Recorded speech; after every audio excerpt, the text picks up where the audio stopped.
I don't know, Safe. I don't know where Jamila or Rajano or anybody are at. Okay, so I guess they'll show up when they show up. So we're going to talk about, we're going to continue the theme that we started early in the week. We're going to talk about social welfare programs. Specifically, we're going to talk about two areas because there are many, many different areas when we talk about social welfare.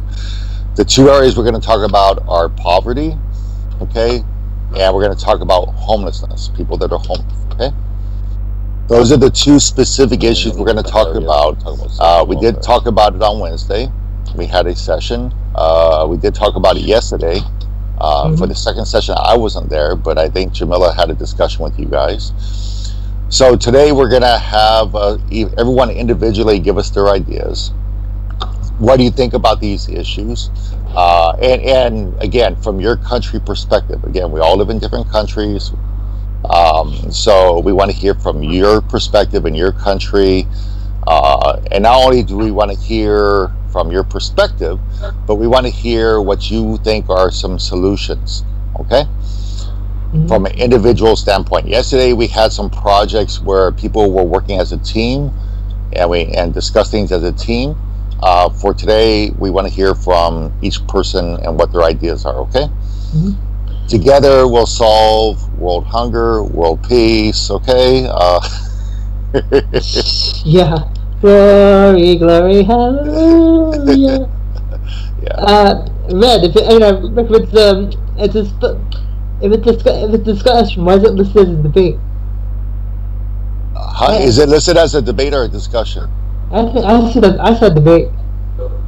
It should be, the debate should be tomorrow. If it says debate for today, then I made a mistake. Okay, let me see. Yeah, it should be discussion. That's what it should say for today. Debate, social place the, that's. I think maybe you're looking at the schedule for tomorrow. Yeah. Yeah, you're looking at for tomorrow. If you go to the screen, look at previous events, you know, it's actually, for today, it's listed as a... I was looking tomorrow. Yeah, discussion. Yep. What do you think of social programs that help the poor, homeless? How do these issues affect society in your country, and what are some of these solutions, right? So that's what we're going to talk about today. Yeah. Okay, so we're also going to do something a little bit different today, too. We're going to make it fun at the end. We're going to have a fun game. So what we're going to do at the end is we're going to have something called I Say, You Say, okay? I say, you say. I say, you say.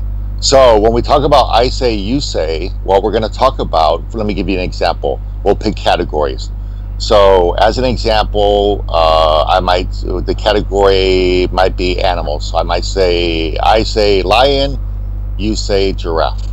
I say tiger, you say elephant. Leopard. Okay. Now we also might do it and talk about synonyms and antonyms, right? Okay. So it might be I say hot, you say cold. I say tall, you say short. So we'll do that at the end. And it's just a kind of fun way to each other, okay? Right. So we'll do that at the end. And hello, Rose. How are you? Hello, Rose. So welcome. Everybody. Okay, so I guess the only people that aren't shy right now are me, Rose, and Jamie. My camera works. What's that? It's hard to hear you, Rashid. What was that? Today's program are being aired live on YouTube. Yeah, I think Johnny set it up that way. Yep. Hi, YouTube. Yep. I'm sober. Yep. Johnny. Yeah, I think Johnny set it up that way. Yeah, I just checked. I think anyone can use the YouTube link anytime, or suppose after this program will be available on YouTube also. Yeah, it's on now. It's on now. Well, no, but what he's saying though is that after the live streaming of it, then it's available on YouTube. Yeah. Yes, it will. Unfortunately. You get that, Rashid? How will I search? Search. And what words I have to type? You have to you have to search in our YouTube channel. Yeah, you have to go to our All the YouTube videos channel. will be there. I mean, for watching past, suppose for watching past episodes, past sessions. Past sessions. Yeah, they're there. I have to write down or type on search box. You have two ways to listen to them. One is in our blogs, in our website. We post all of them. The other way is by going to our YouTube channel. They're also there. Okay. And I don't know what word I have to type for searching. Yeah, I think what he's saying, Johnny, because of his situation, he needs to be able to type in some keyword or type in the title of it. Yeah. Obviously, Yeah. he's not able to see it. That's what he's saying, I think. Maybe he should type the. Well, on YouTube, I don't know how you would do that. Yeah. Dreams in motion. Dreams in motion. But on our blogs, you will have to type the topic name. Okay. Well, okay. yeah. What we can do. Yeah, what we can do, Rashid, is later on, if you have specific questions, we can address that. Okay. Okay. Okay. So I think we're good now. Let's go ahead and begin. Again, welcome everybody. Welcome the brave people that are willing to show their smiling faces right now. Hello. Hi, Mom. Hi, Mom. Is that what you said? Yeah. Who's your mom? I just that's why I said. It's funny. Okay. I'm on YouTube. Okay. Famous. Your 15 minutes of fame. Okay. Yeah, I'm gonna look through. So let's go ahead. Okay, where did we just get? Hey, Moyu, can you do me a favor? Can you Hey, make Moyu. Yeah. Okay, thank you. Moyu. So, Alright. okay, so one thing I would have a kind request. So in order, again, to make this... I know. Jimmy, My. Jimmy, wait, let me finish, please. In Sorry. order to make this orderly, organized, and somewhat professional, and everybody please keep their microphones muted. That's really important, okay? Yes. And everybody's been here before, so I don't have to explain the rules or anything. So we're going to go through individually, and like I said, at the end of this, we'll have a little fun thing to expand our vocabulary. Okay. So, Jamie, you're first. Why didn't that surprise me, Rick? Okay. Because you're special. Okay.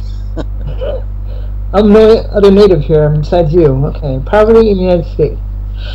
Well, the only only poverty I've ever seen now, Rick, is like in the slums of the South, and I'm sure there are slums somewhere.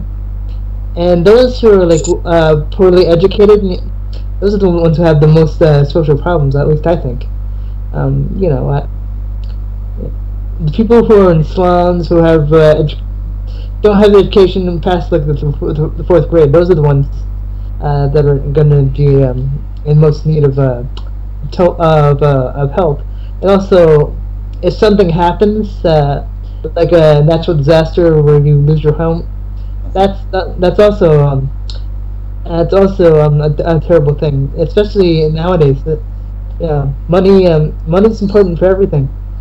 So we have to make sure that we find some way to help those in need. I really don't know what to say. So, all right. Well, okay. So let me get to the. So my first question to you is: do you think that poverty and homelessness are issues in our country? Oh yeah, it's not. It's not really. I mean, it is important, but yeah, it's very important that everybody have a home. Everybody has a home, and everybody has a place to has enough to eat. And those, most of us do, but there are definitely, I don't know the exact number, but there are thousands of people who are homeless and who can't eat, which is a terrible tragedy. Okay, so Okay. Go ahead. Sorry. So my second question to you: how do you think how do you think these two issues impact our society here in the United States? How do they impact society? Well, it's a good question. I think they impact society by encouraging other people to donate funds so that we can try and give the homeless some shelter and some people who can eat some food. Yeah, if the government can find some way to help, that would be a great impact. I think. Okay. Government funding. Okay, so you're kind of talking about maybe some of the solutions, but how does it impact society in a negative way? Obviously, there's a negative impact, right? Yeah. So what are the negative impacts because of these issues? Negative impact: not being able to eat, not having a place to sleep, not knowing where the next meal will come from. Okay. All right. So think in terms of the larger society, though. Don't think of the individual. Let me give you an example. Do you think it increases crime? Do you think it has? Okay. So in terms of the impact to society, having a large population of people that may be living in poverty or homeless increases the crime rate, right? Yeah, because a homeless person might try and rob enough money so that they can get some for their family or something like that. Rob. That's a really tough question, Rick. I mean, I know what I want to say, but it's really hard to to enunciate, what I want to say. I mean, I know the problem. You know what I'm talking about, right? Okay. You know what I'm trying to say. Okay. So my last question for you, I feel like I'm doing an interview. Okay. So my last question for you, and we'll see whether or not you get hired. Okay. So what? Now you said the government should do more, maybe to help. What specifically should the government do? What specifically can they do to help the situation?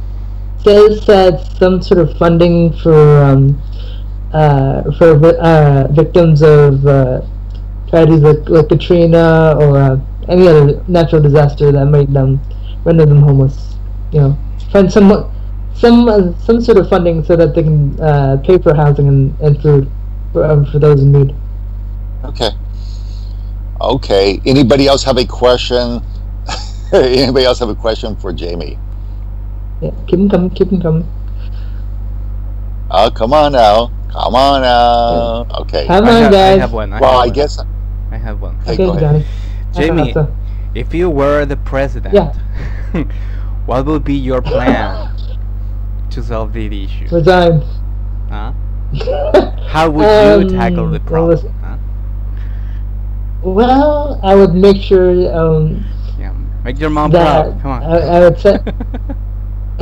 Put me on the spot. This isn't fair, Johnny. I would make sure to, like I said, set up some sort of funds so that people in need can get what they needed. Get adequate for the welfare. Adequate.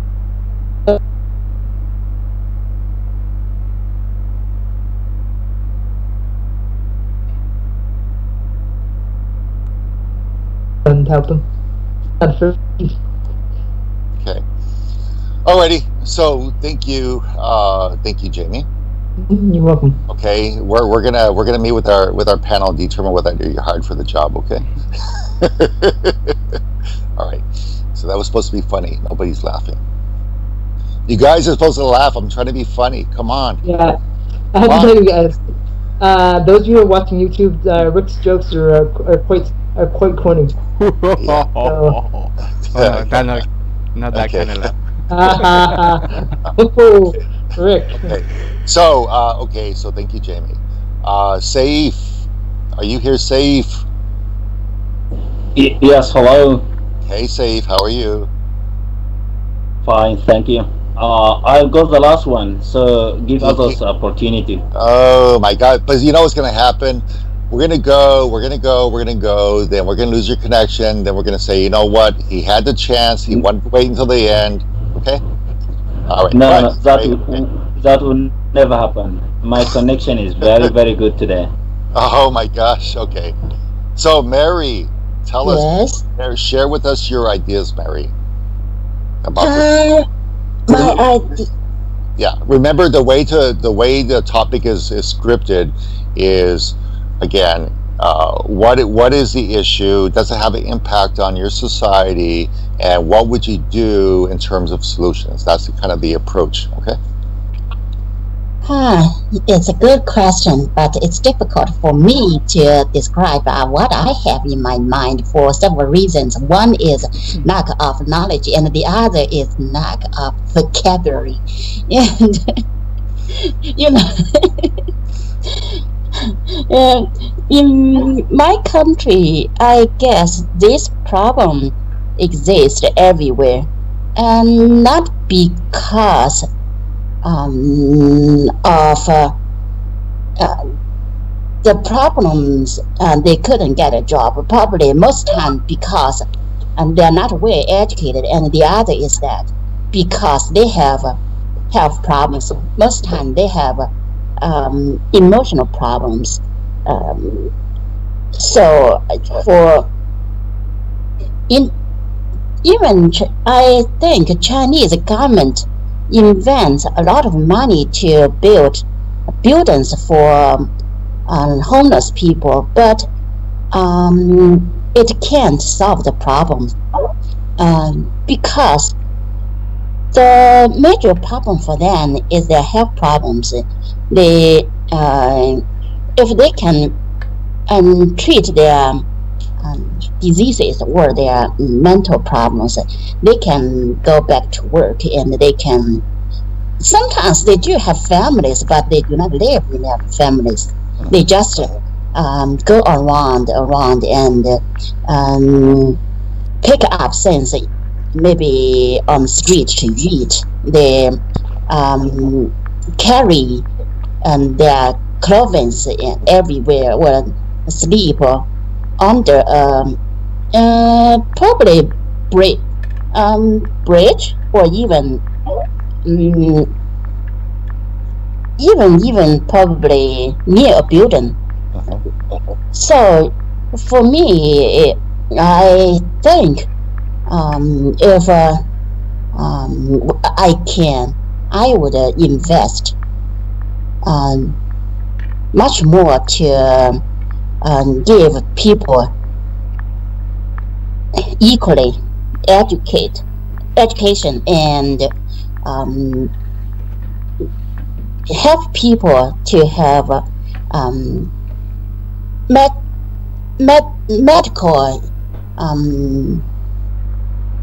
insurance, so that they can get what they need if they have any health problems, like what problems, like most time because of their mental problems.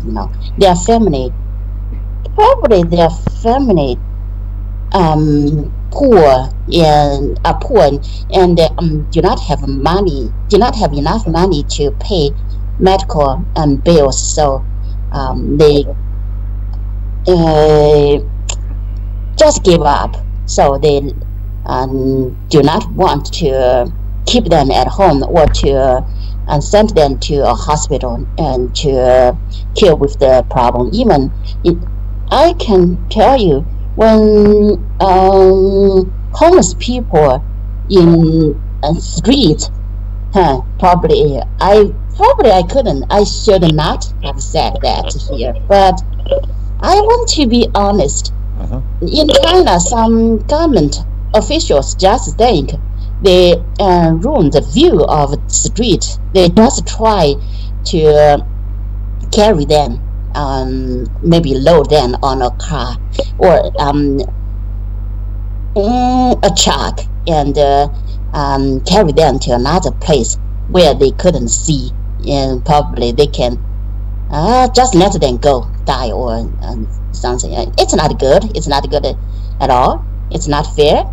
But of course, it has large impact in our society.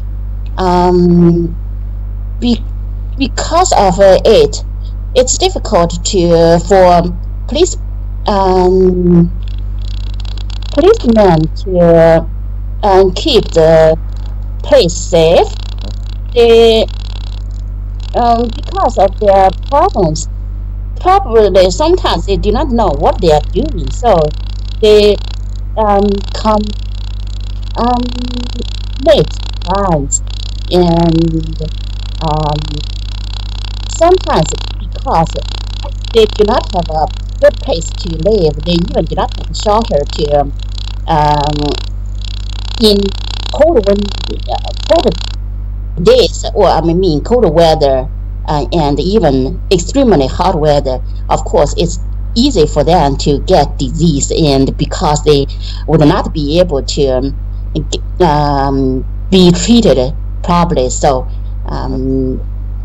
diseases can spread from them to regular people easily. So it's also not a problem. That's what I can say. Sorry, I wish next time, probably in few years, I can give my view or my opinion better, because I think because of the team help, I can improve. I wish a bit, right? You did a good job, Mary. You did a good job. Thank you. Nice job, Mary. Nice job. Nice job. Thank you. Okay, so I have some questions for you, though. Okay. Okay, please. And this is based upon my time I spent in China. Okay. So, for an example, when I was in Kunming, right, which is in Yunnan province, right? Yes. Yes. I saw a lot of people on the street begging for food. Okay, begging for money, Yes. right? That's another story. Huh? That's another story. That's a lot story. Well, again, I don't know how much is. Some people do that for scams. They're what we call a scam. Some people do it because they have legitimate needs. But let me ask you the question, because I've also been around the hospitals in China, and you know, and when I talk to my friends that live there, you know, some of the common issues are that you have a lot of people in the countryside, in the rural area, right? Mm-hmm.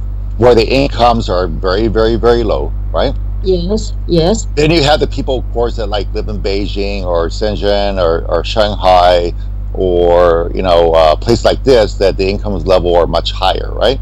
Yeah. But many people complain that, you know, they get paid a very, very, very low salary, right? Very low. Yes.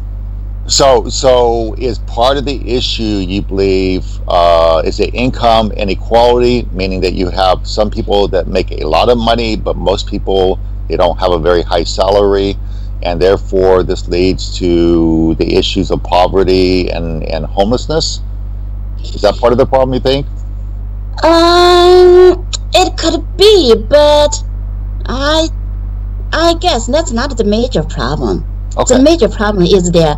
Just now you mentioned beggars in street. I guess that's another story, not something I mentioned before.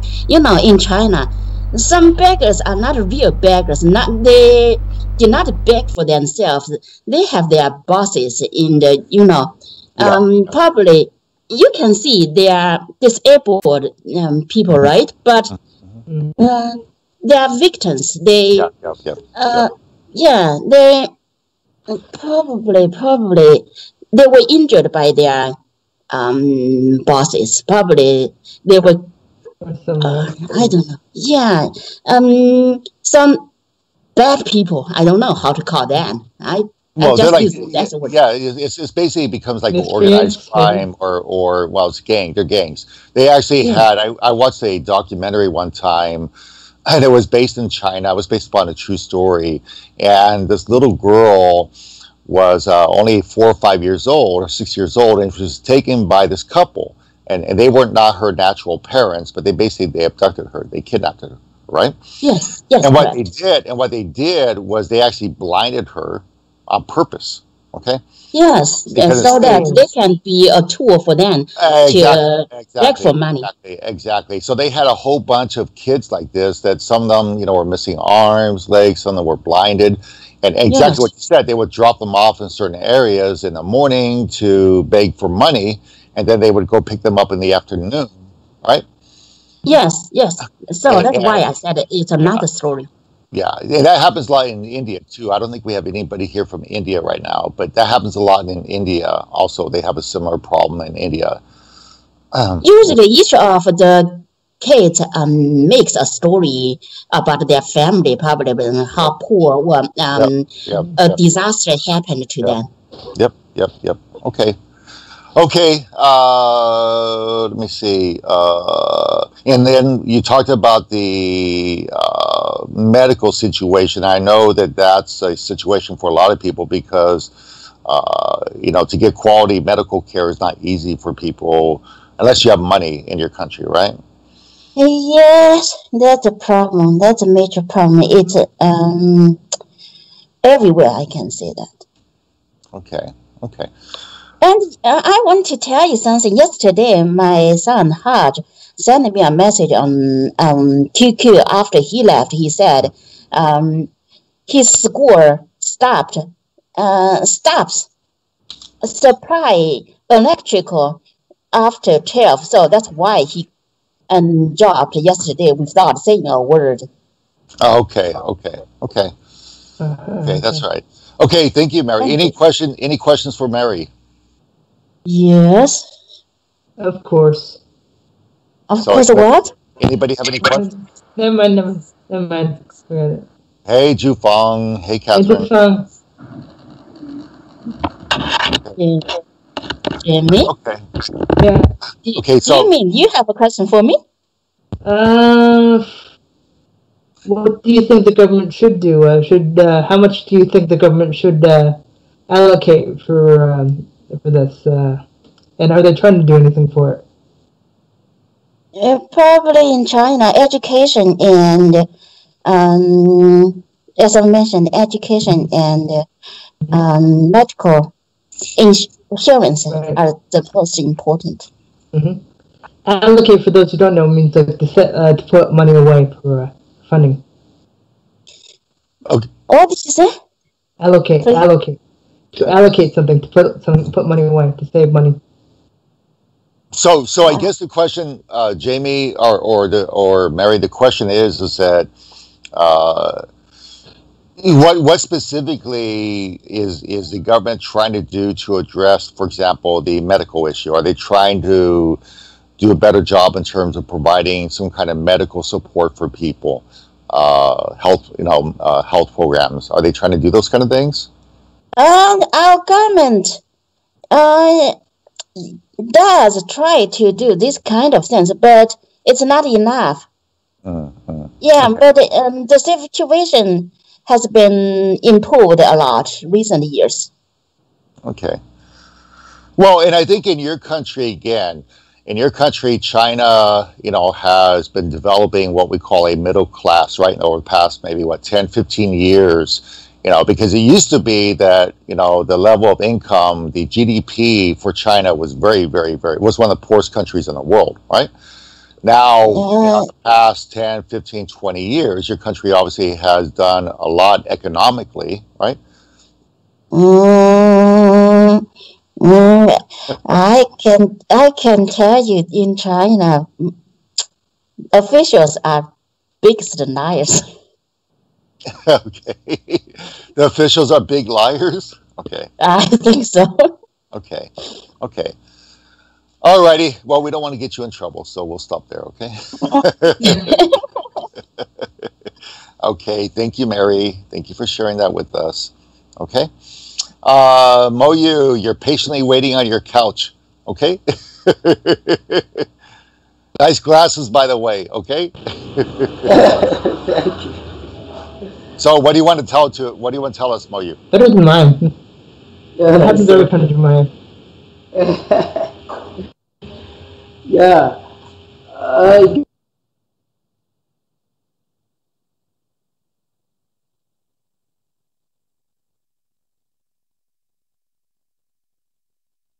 That's almost nonsense. Here in Africa, especially Somalia, we have been through a lot in terms of the problems. We are very poor, maybe one of the poorest countries in Africa, because we have been civil war for about 20-something years.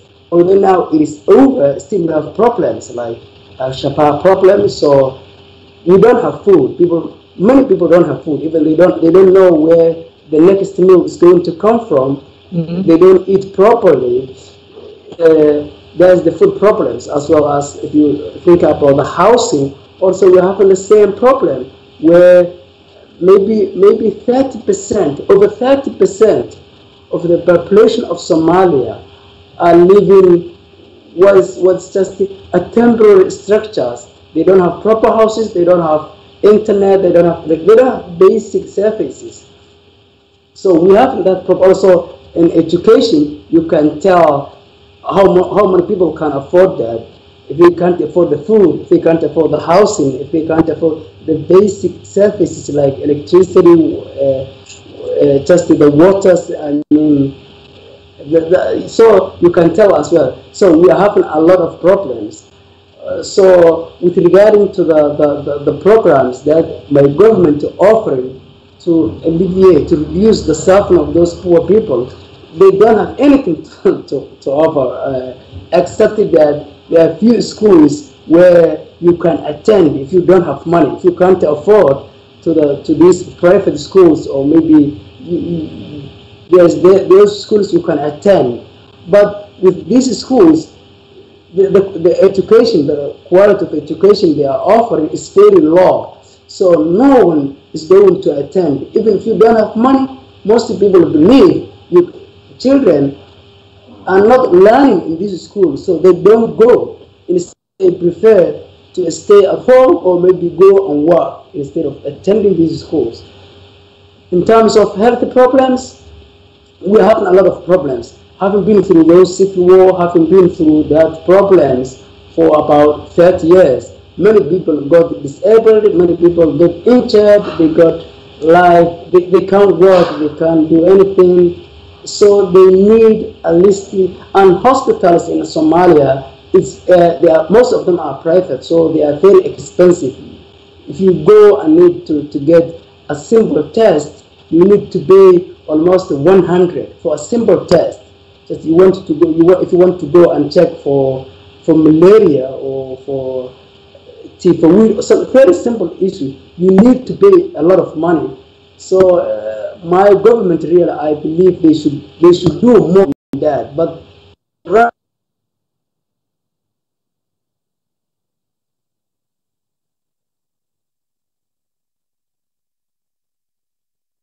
kind of service, the quality are just below standard. So people don't go. People don't have the trust in them. So they don't need to go.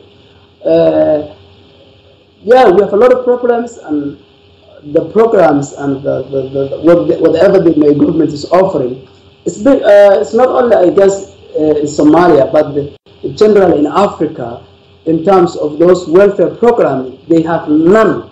And even if they have, they don't count. That people don't go to get benefits. Very few of them, maybe less than 5%, can try to go there to get the assistance that they need. And even what they need, they are not satisfied with it. They believe just there.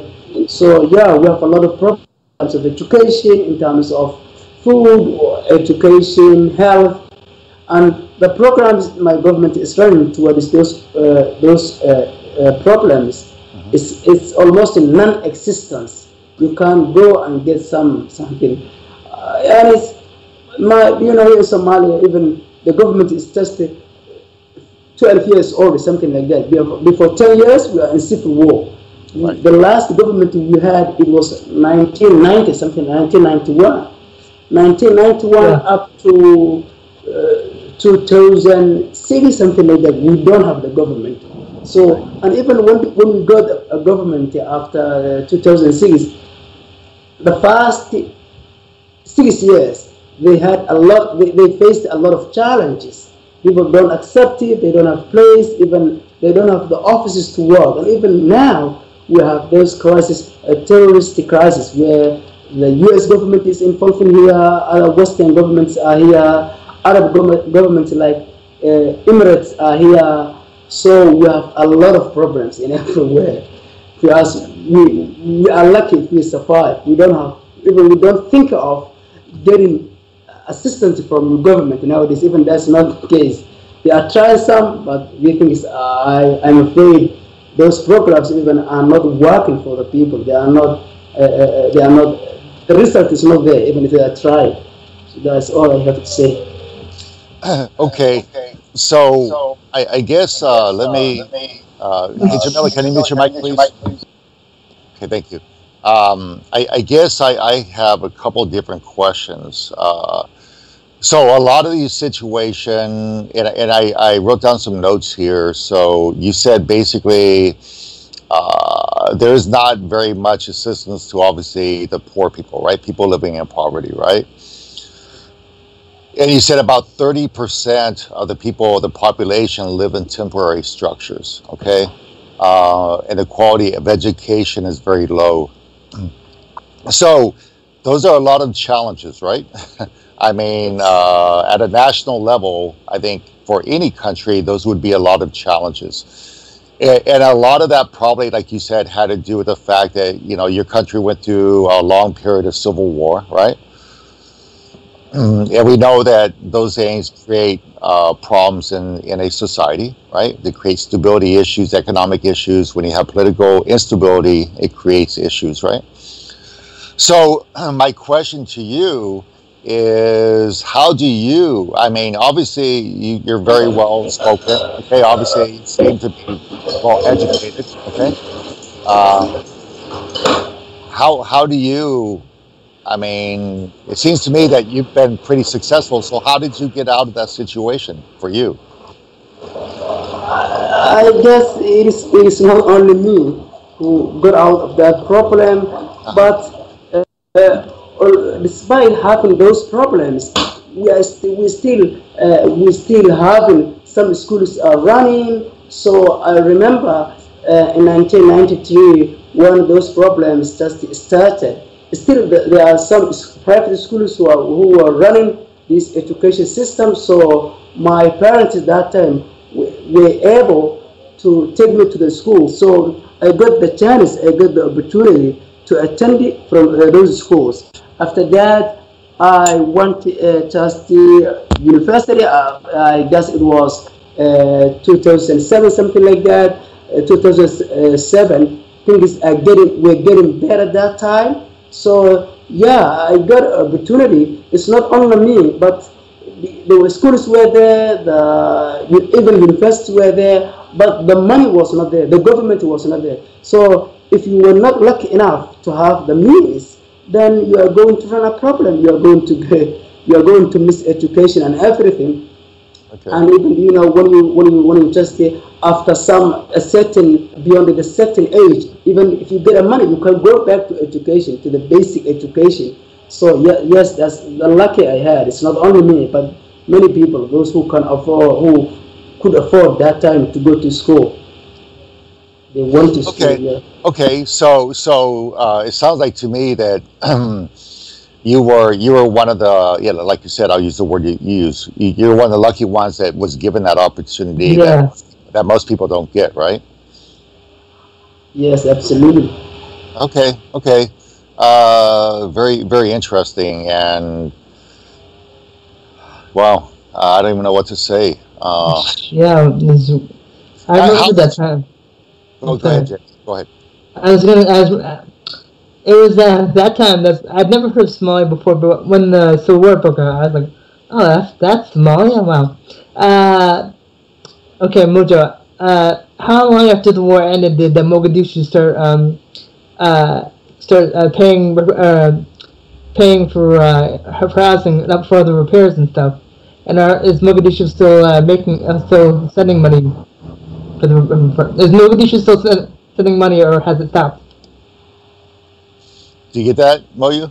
Yes. How long after the Civil War did Mogadishu start paying for repairs for the houses and stuff? And are they still sending money?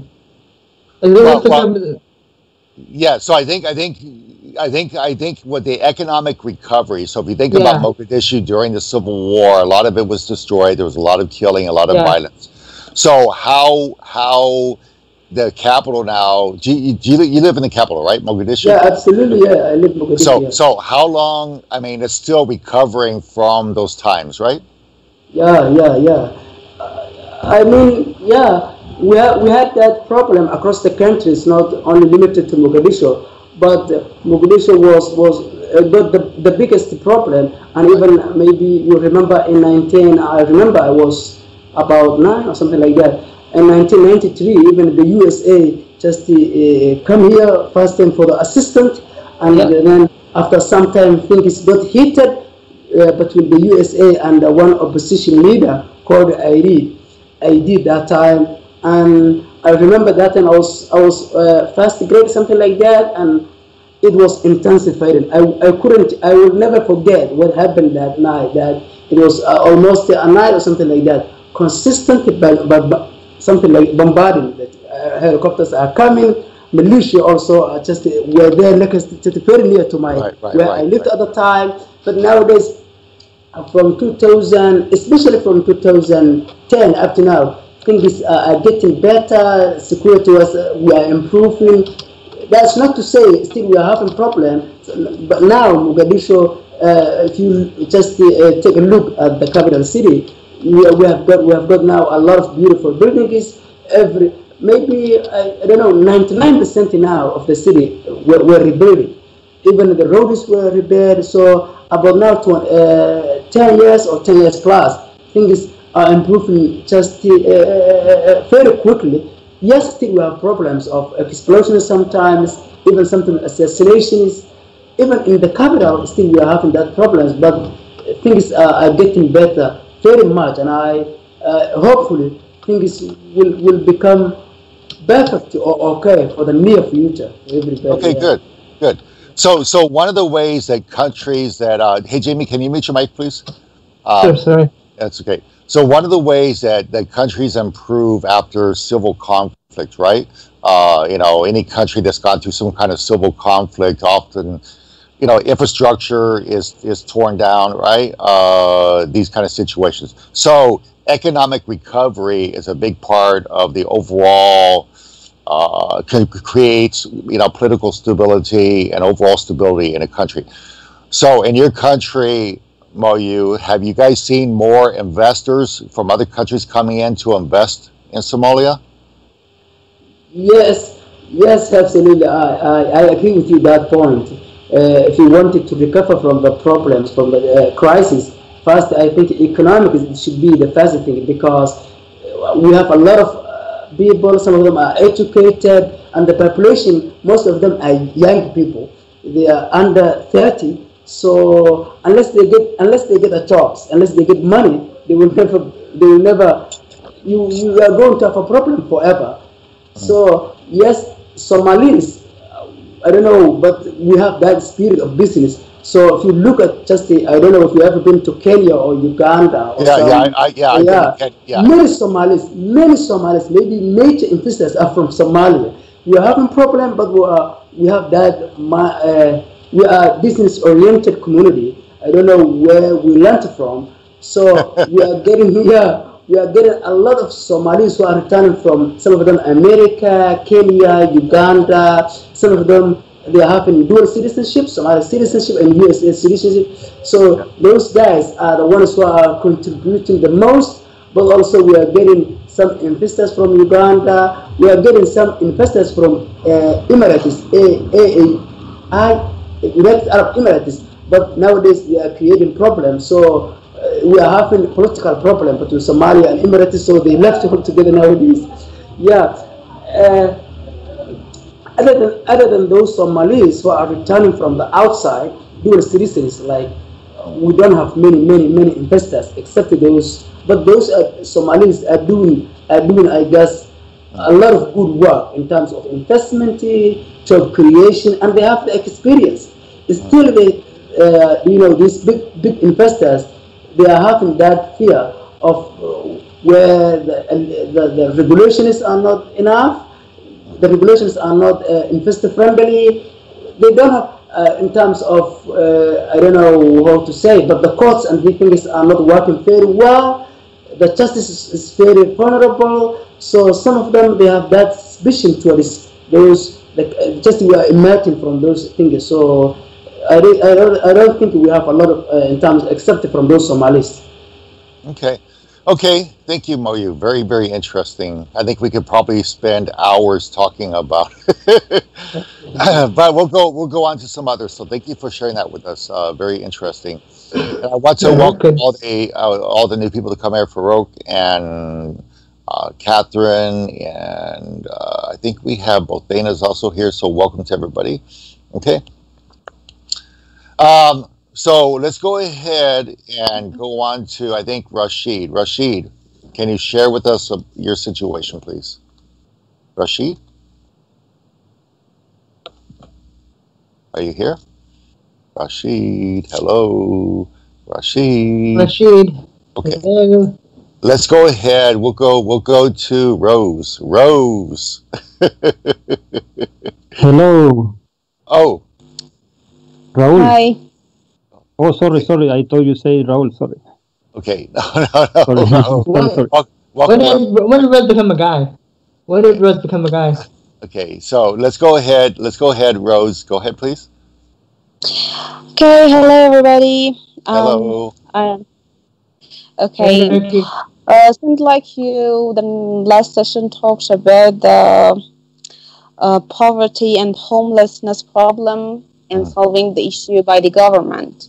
But today you're more going to talk about every individual's decision about how to solve this issue. So I was talking about what are the causes of the poverty, and I came up with some issues like, the lack of education, lack of money due to perhaps sanction, or, maybe in decreasing the value of our currency. And also the lack of health for every individual. Like some people have mental problems, some people have physical problems, and they are not able to work. They are kind of disabled. And these are all will lead to kind of poverty somehow. In my country, people usually, when they run into such poor people, needy people, they help either with giving money or giving food or clothes or things like that. There are some private bank account that people individually give money to that account, and these private organizations help. And there are also some private organizations that there are some like some widows that work there, or some people who don't have someone to take care of them, like a father or someone who can work. So they go there and seek for a job. They do some works like frying vegetables or frying things like that, and they sell it to people, and people give extra money. If, as an example, something costs $1, people when usually wants to buy something from them, they give like $1.50, $1.50, something like that. And one more thing that I want to add about the government. I don't know, maybe that was one of my concern. We here in my country, we see, which is also, I don't know, we see lots of kids working in the streets. Maybe we have this problem in many countries, as Mary mentioned, in China as well. They work in the cross of each street, and then junctions. They're selling flowers, selling magazines, selling very, things, small things, gum. And recently, I've seen that the government gathered them and gave them kind of job that they clean, they clean the streets or gather garbages, and then they kind of hire them as a workers for the I don't know then the call, what's it called, what kind of organization is called exactly, for the government, kind of organization for government, and no difference. Still, there is no difference. They are still working as kids worker, and there is no difference in their situation, because kids usually have to study, they have to enjoy their time, but they are still working, although they are paid permanently, perhaps, because they need, but it's not what it is supposed to be. And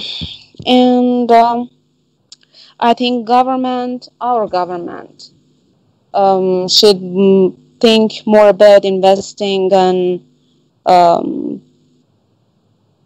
money on industry, and also in finance, education, also engineering, because we are going to develop our country, but we are facing lots of problems, and this information thing and this sanction things also will make lots of people go on bankrupt, and this also will lead some rich even people to poverty.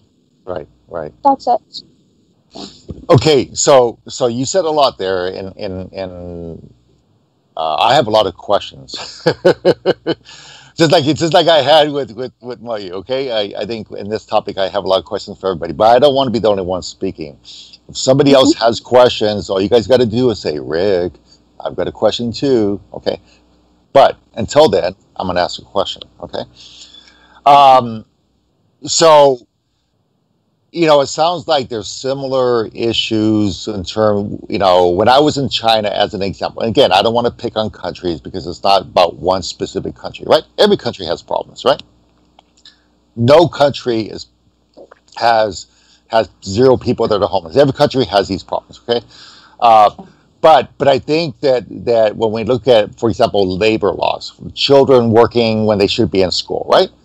That's a problem. And you see this in a lot of countries where there are significant poverty issues because maybe the family can't afford to send their child to school, or, by having the child work, it adds income to the family, right? So they think that's better the short term, but then you go back to what we talked about yesterday, is you have a poverty cycle, because now this person doesn't finish school, they don't get an education, and they start to cycle all over again, right? In some cases, I'm not saying in every case, but in some cases. Yeah.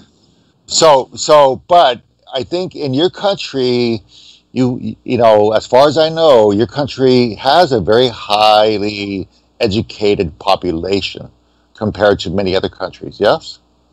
That is also, and I think that is also a policy by the government, that because of the joblessness crisis, so this is also a policy that government just decided for young people, to keep them busy studying, and then there is no job. So there will be a process that they will be busy with the study, and so they are not going to be worried. The government is not going to be worried for those jobless people. So then after education, they're educated with high education, and those highly educated people are not will not accept to go and work as a kind of like a kid, or like as a, I don't know, seller or shopkeeper or something like that. They won't accept low-level jobs. So this is also one problem. Yeah. Well, I think you get into a situation, and we talked about this in other countries as well. It's not just, again, your country, but where you have people that are highly educated, but the jobs are not there for those types of education, right? So if you're living in a country where you have everybody graduating with a engineering or medical degree, but there's limited jobs available for people in engineering, that doesn't help. If you have people, in other words, the job opportunities need to match the education process, right? If they are not complementary to each other, then you create problems where you have people that are highly educated, but there are no job opportunities for those people with that degree, so they work in a low-paying job, right? Yes, they have to. Yeah, they have to, because you have to earn something. So, what I hear, for example, in your country, again, that a lot of the problems you guys have in your country are tied to the economic situation, right? Yeah. Okay. I know. Yes. Okay.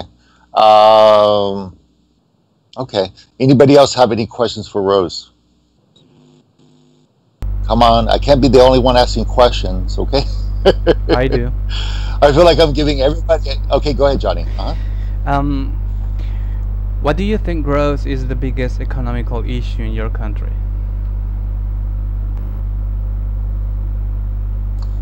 I think joblessness crisis is the biggest issue for young people, because this issue will lead to lots of other problems, like young people can't get married, they can't get home, they can't be happy, and they will go for perhaps using drugs or weed or alcohol, or they might get mental problem or depression, or I understand many that. other I songs. understand So that. I think jobless. But my question was, what is the biggest economical issue? The economical issue. Where is it that your Maybe the country lack of thinks that it needs money industry. for? Excuse me, what? In what area is your country lacking money?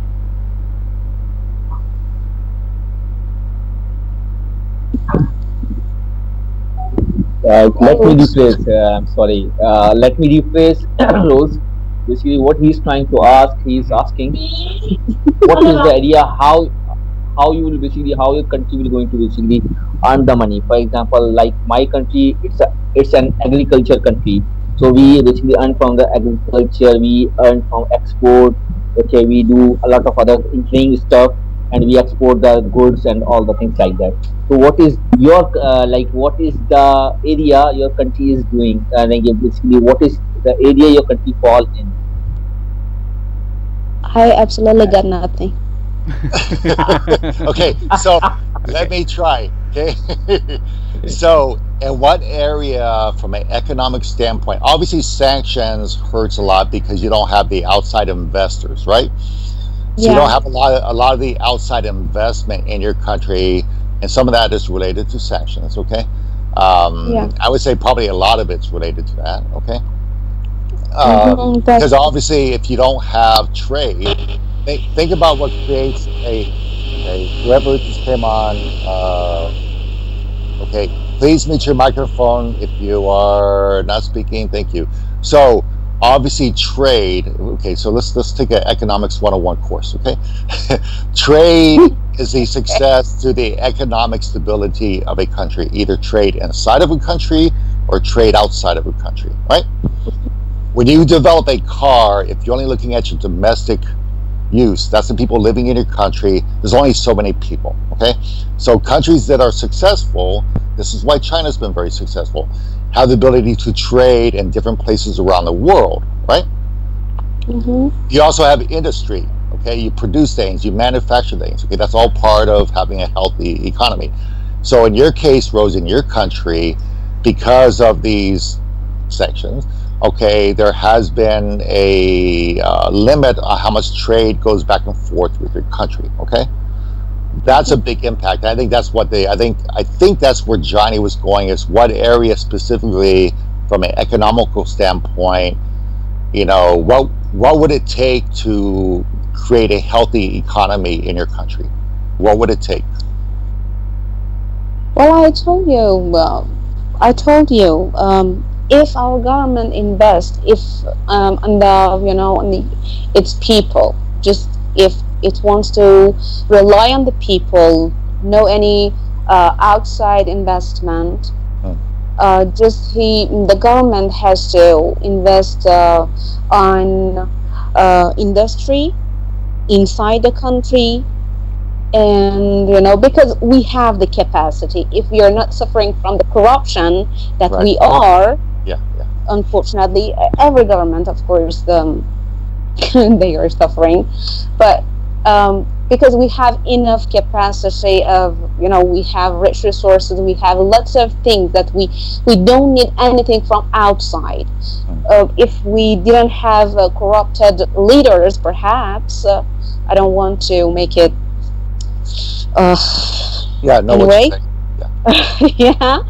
So I think investing on industries, developing industries, and again on financial education and engineering education, it would, and also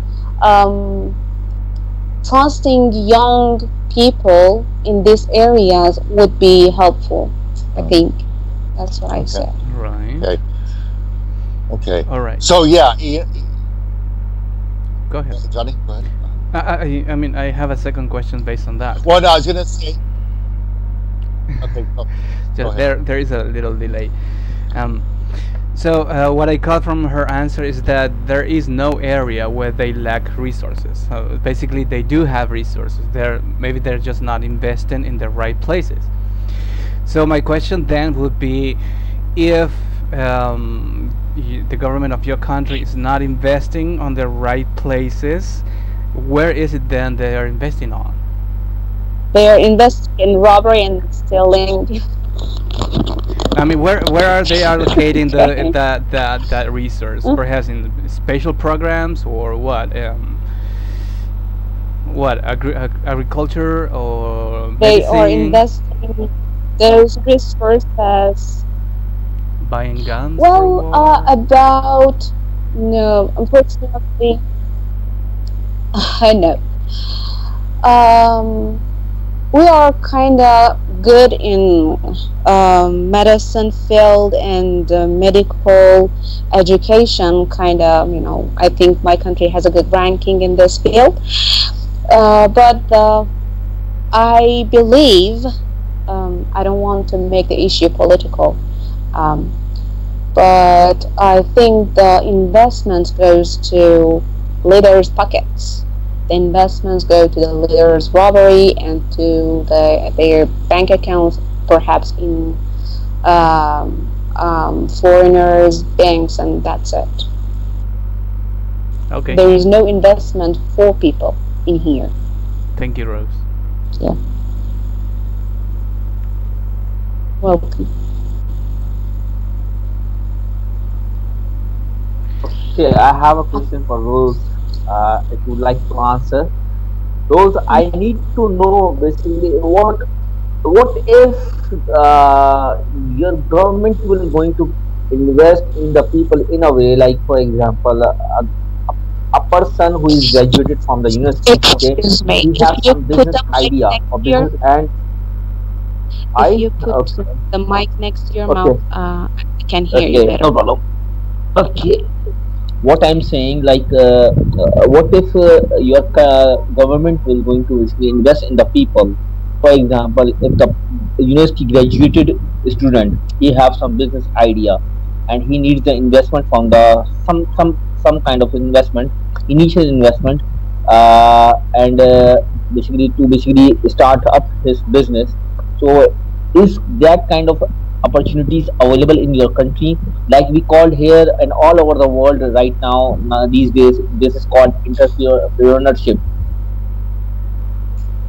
You mean that our own people who are rich invest in our own country? Yeah. Well, there are some people still, and it's like when some people from the government, they smell money in some industry, they just try to steal the money somehow, or they just try to corrupt, or they just try to ruin the industry somehow. Either with exporting the same goods from outside, or I don't want to make this issue political for the second. Ma'am, I think nobody is here from your country. I'm sure basically nobody will going to basically report it. Let's not Well, make it political, like okay? that. So it's an open discussion over here. No, every individual is supposed to support his or her own government, but I'm not going to backbite my government. Still, I am not happy, I am not satisfied, as well as other people with current government. Yeah. Perhaps you have heard on social media, on your TV or internet, about recent demonstration agitation in my country against the government because of the increasing the basis needs of people, expenses, and this current government is trying its best to win the whole country, I believe. Okay, so I think that's enough. One thing I would say is, again, it's not only any individual country. I was thinking about this when I stepped away. There are many countries that are actually very rich in natural resources, right? Oil, natural gas, etc. It's how those resources are managed that creates problems sometimes. So it's mismanagement of those resources, because some of the richest nations in terms of resources have the poorest populations, right? And so it's how they are managed. So I think okay. I think we got enough from you, Rose. Okay. Yeah. Thank you. We don't want. I think the whole point with this is not to, because every country has good, every country has bad. Okay. So this is not about picking on any individual country, because we all have our own problems. Maybe they're unique, But but we this is all. also, Okay. but it is also a paradigm. This is the paradigm you see the things by your eyes, right? It's also a paradigm, and you can shift your paradigm from one perspective to another perspective. Yeah. That's it. Oh no. This is and this is why we do this. We want to share things with each other. Yeah. We have to be careful, because we don't want to put anybody in a hard spot, and we're not. This is not about. Again, every country has good, every country has bad. Okay. Right. Indeed. Okay. So thank you, Rose, for the long description. Okay. You were here. So let me see. Moment, are you here? Okay, he's not here, I don't think. Wait. Let me see. Is he here? Give me a second here. No, he's not here. Okay, let me turn to. I'm going by the Soso. Soso, are you here? Hello. Hey, Soso. What's going on? Hello, everyone. Hello, YouTube. Hello, everyone else. Skype group. Everyone. Yeah. So, Moment in the sun. share with us your knowledge, please. There is no knowledge actually, because it's all about what we have in our countries and what is in. Sorry. I'm sorry. My brother is. Sorry. We can come back to you if right now's not the right time. Okay. I'm sorry. Do you want to? Okay, go ahead. Okay. I think that the social program is very important, and should the government put this in priority, because you know that if it doesn't, if this problem is not solved, I think it will have it will escalate problems to violence, crimes rate will be raised, and especially the corruption. So in my country, I don't know. In my country, this is the priority of the government, and the government is taking good care of it. And the people who poor, and no one in my country dies by hunger. You can eat everywhere. Even the people contribute. The association contribute also. So I don't know. So according to statistics, the rate of poverty in our country is getting eroded. So it is good sign. And you know that education is free, healthcare is free, so no one dies by poverty. Everyone is living. Even shelter, the government is taking good care of this. They are giving people flats. We are getting rid of, I don't know how to say it in English, I think shanty town. Is it shanty town? Yeah. Yes. Yeah, the poor people who live there, they all have opportunity to have a house or to have a flat. So they are taken apartments also. So they have a decent way of living. So the situation is getting better. So, it sounds like Algeria is paradise. No, it's not paradise. You know, we Hey, I want to go there. take care of things. We take care of things gradually. It's not like because you know that some in other countries social programs are not priority, but their economic is very good.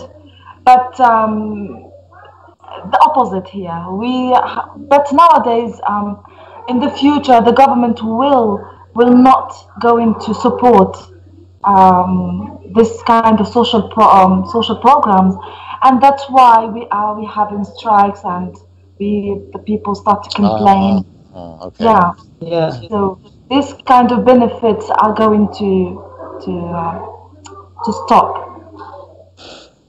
So you're saying that in the past, historically, Algeria has done a good job of providing programs to maintain a good economy, which again, economical reasons are one of the reasons why you have issues with poverty and homelessness, right? If people don't have jobs, you don't earn an income, and it's hard to maintain a certain standard of living, right?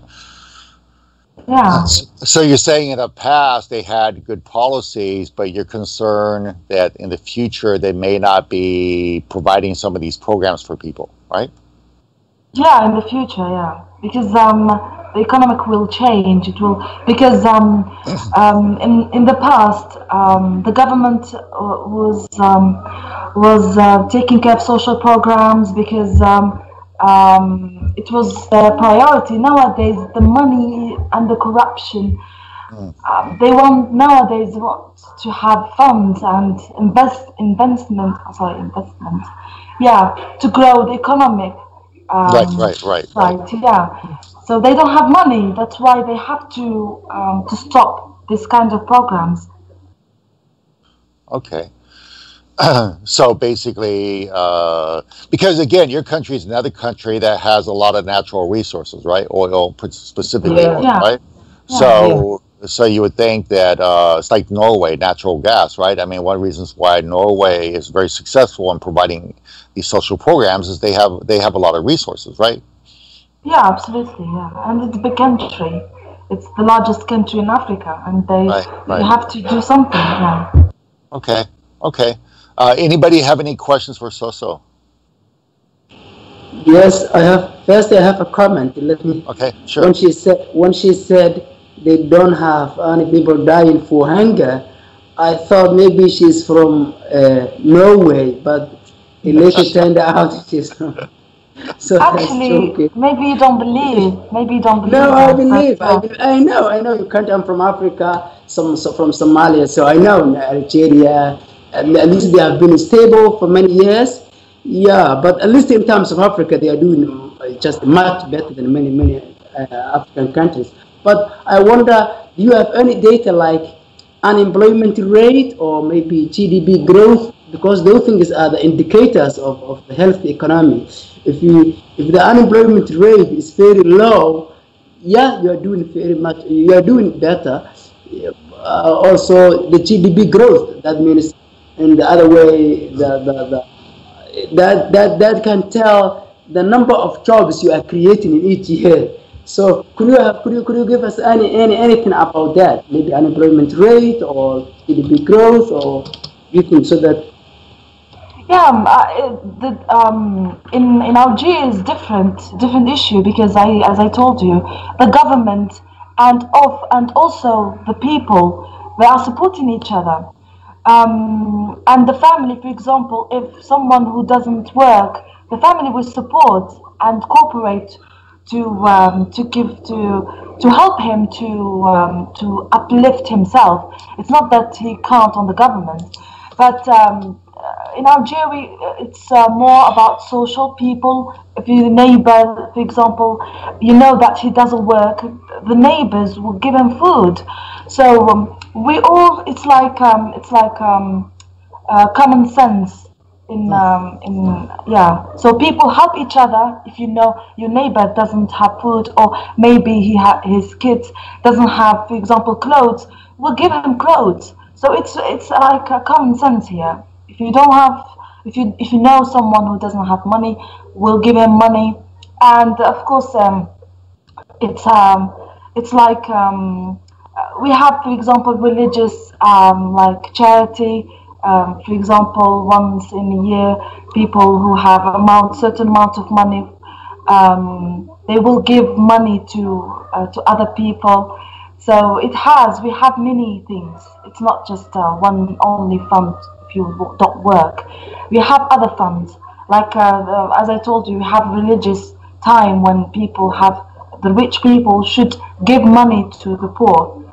And so in many times in Ramadan, for example, they give food to the poor people. So it's common here. No one dies for hunger, as I told you. Okay, so the social, it's a community based approach. The community is what steps in to provide those resources, not necessarily the government. Is what you're saying? Of course, yeah, of course. Okay, yeah. Okay, interesting. Okay, All right. Anybody else have any questions for Soso? Anybody else have any questions for Soso? I don't have a question, but this guy just wanted to say hi. Okay. Hi. Hello. Hello.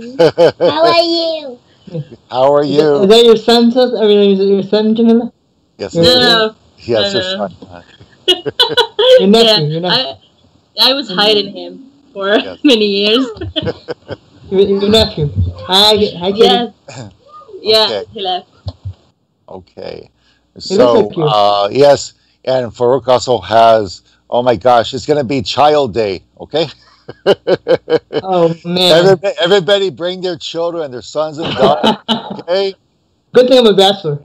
If you don't have sons and daughters, bring your dogs and cats, our birds, our lizards, our turtles, our fish, okay? Yeah. Okay. Nice. Is that your son, Farouk? Yeah, this is my son. Very handsome boy. Very Say handsome. hello. Say hello. He doesn't know English. He doesn't know English. So when I say hello, walaikum salam, he's saying salam. Walaikum assalam. Walaikum assalam. This is Richard and sorry. Pasharafna. Pasharafna. Okay, Richard, can I talk now today? Yeah. Actually, I think. Let me look at the. I think it was your turn next anyway. So go ahead. Okay. Now, basically, based on my experience, basically, I have 20 years of experience in the field of information technology and information technology and security plus. Okay, mix of the experience, and I start from very lower level, and Alhamdulillah, I got up at the top of the good position. Now, in my country, I have seen like we don't have such social welfare system over here in my country. Most of the people, we do have some organizations, some NGOs, which are working very hard, and they are working in the area of health and education, and they are like people who have a huge amount of money. They are the wealthy. They are giving them their money as a donation, and it's not a small amount of donation. They are giving a huge amount of donations, and there is a check and balance on these donations as well. Like I can give you the example of one of the three examples I have right now. One of the example is the Indus Hospital. Okay, the Indus Hospital is the biggest hospital over here in Pakistan, in Karachi specifically, and we have the Aga Khan Hospital.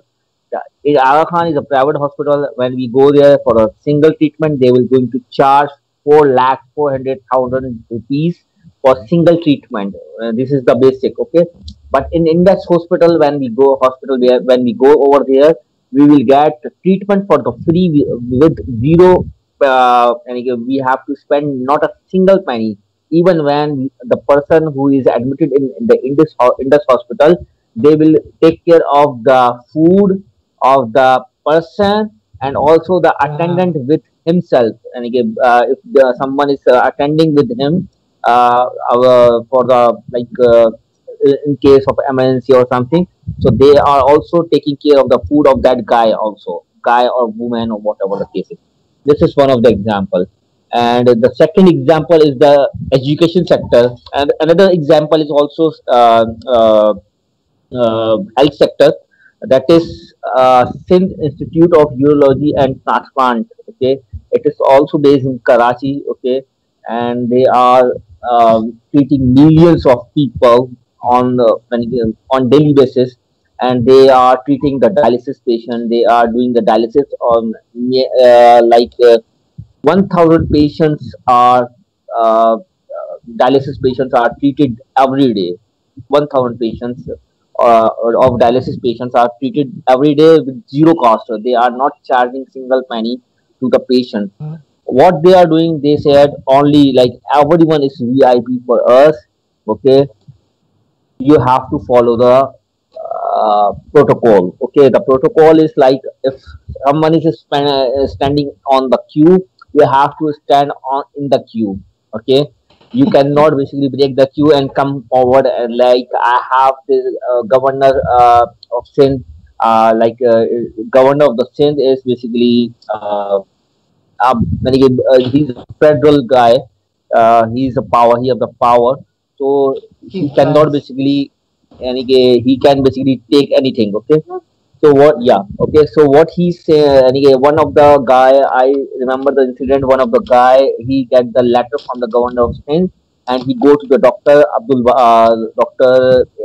Sayyid Adibul Hassan Rizvi. Okay, he's the director of SIUT, and he asked to basically get him VIP treatment.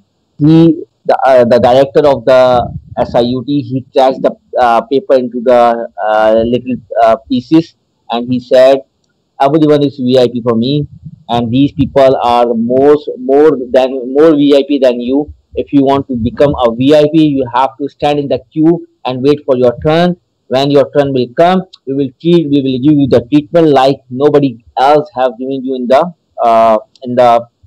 Karachi. Okay, and this is what happened. And this guy, Dr. Adibul Hassan Rizvi, as far as I know by myself, he doesn't have a single office in his hospital. He doesn't have a single office in his hospital.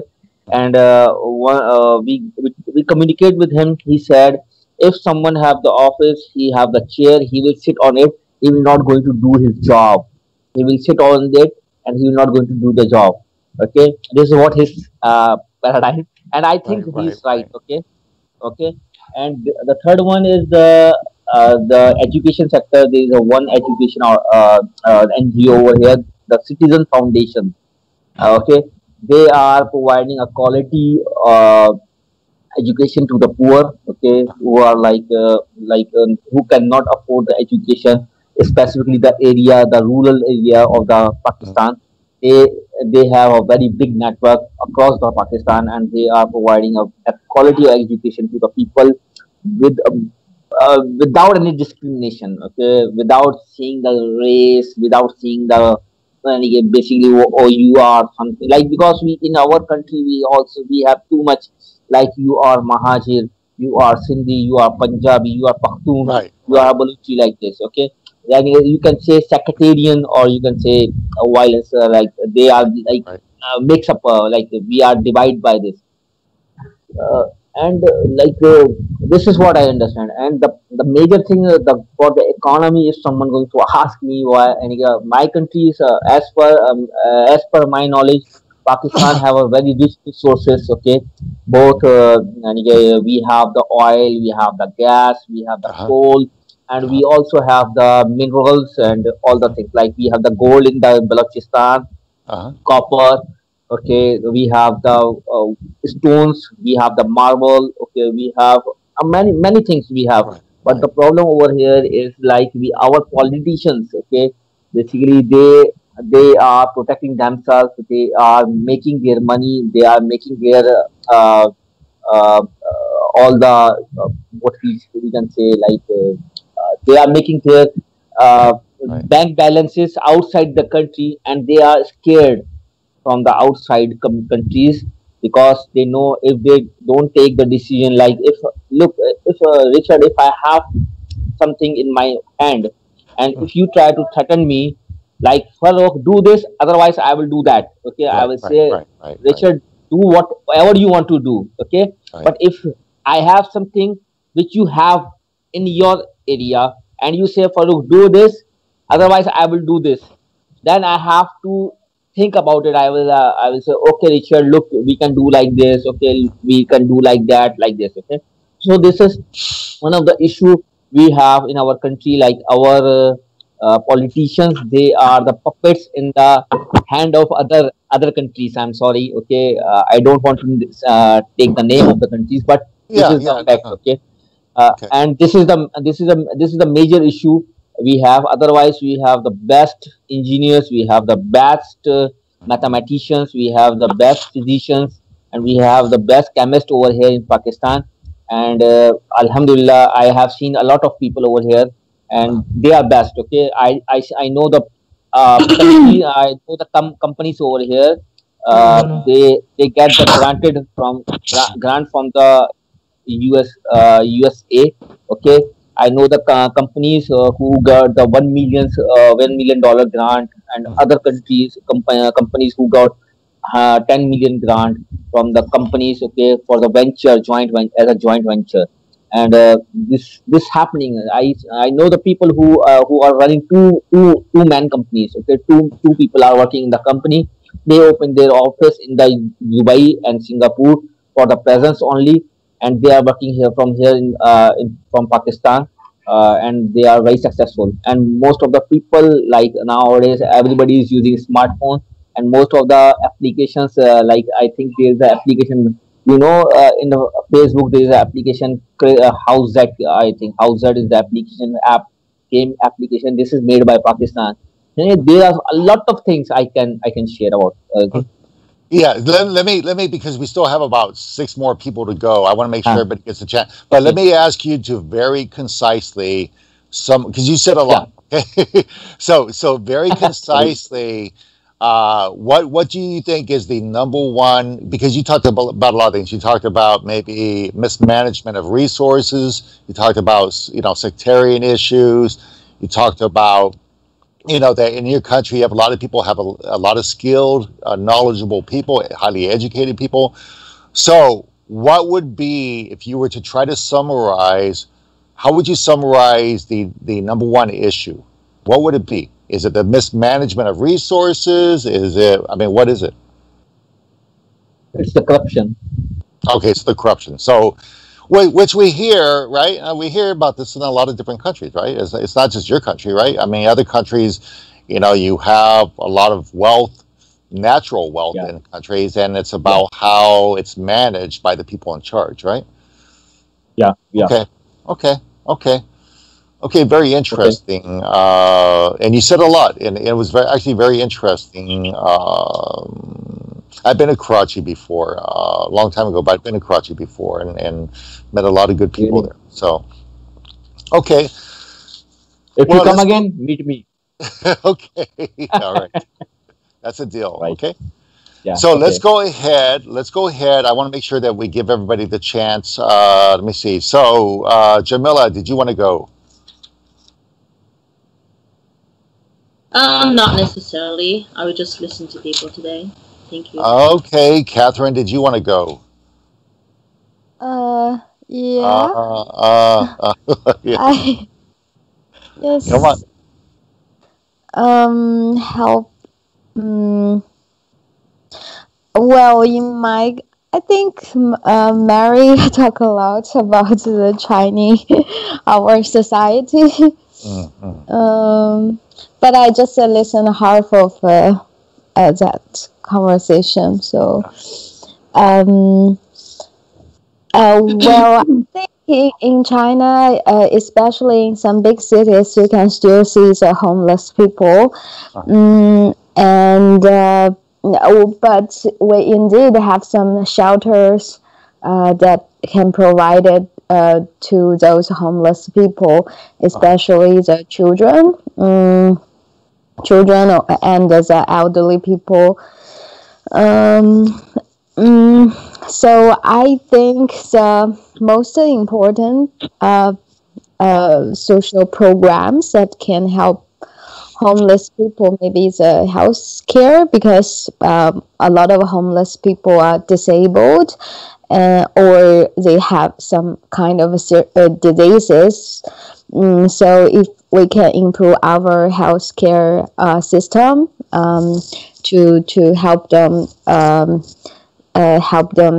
be healthy, maybe they can do some work to feed themselves. So I think that's one of the most important programs. Okay. Yeah.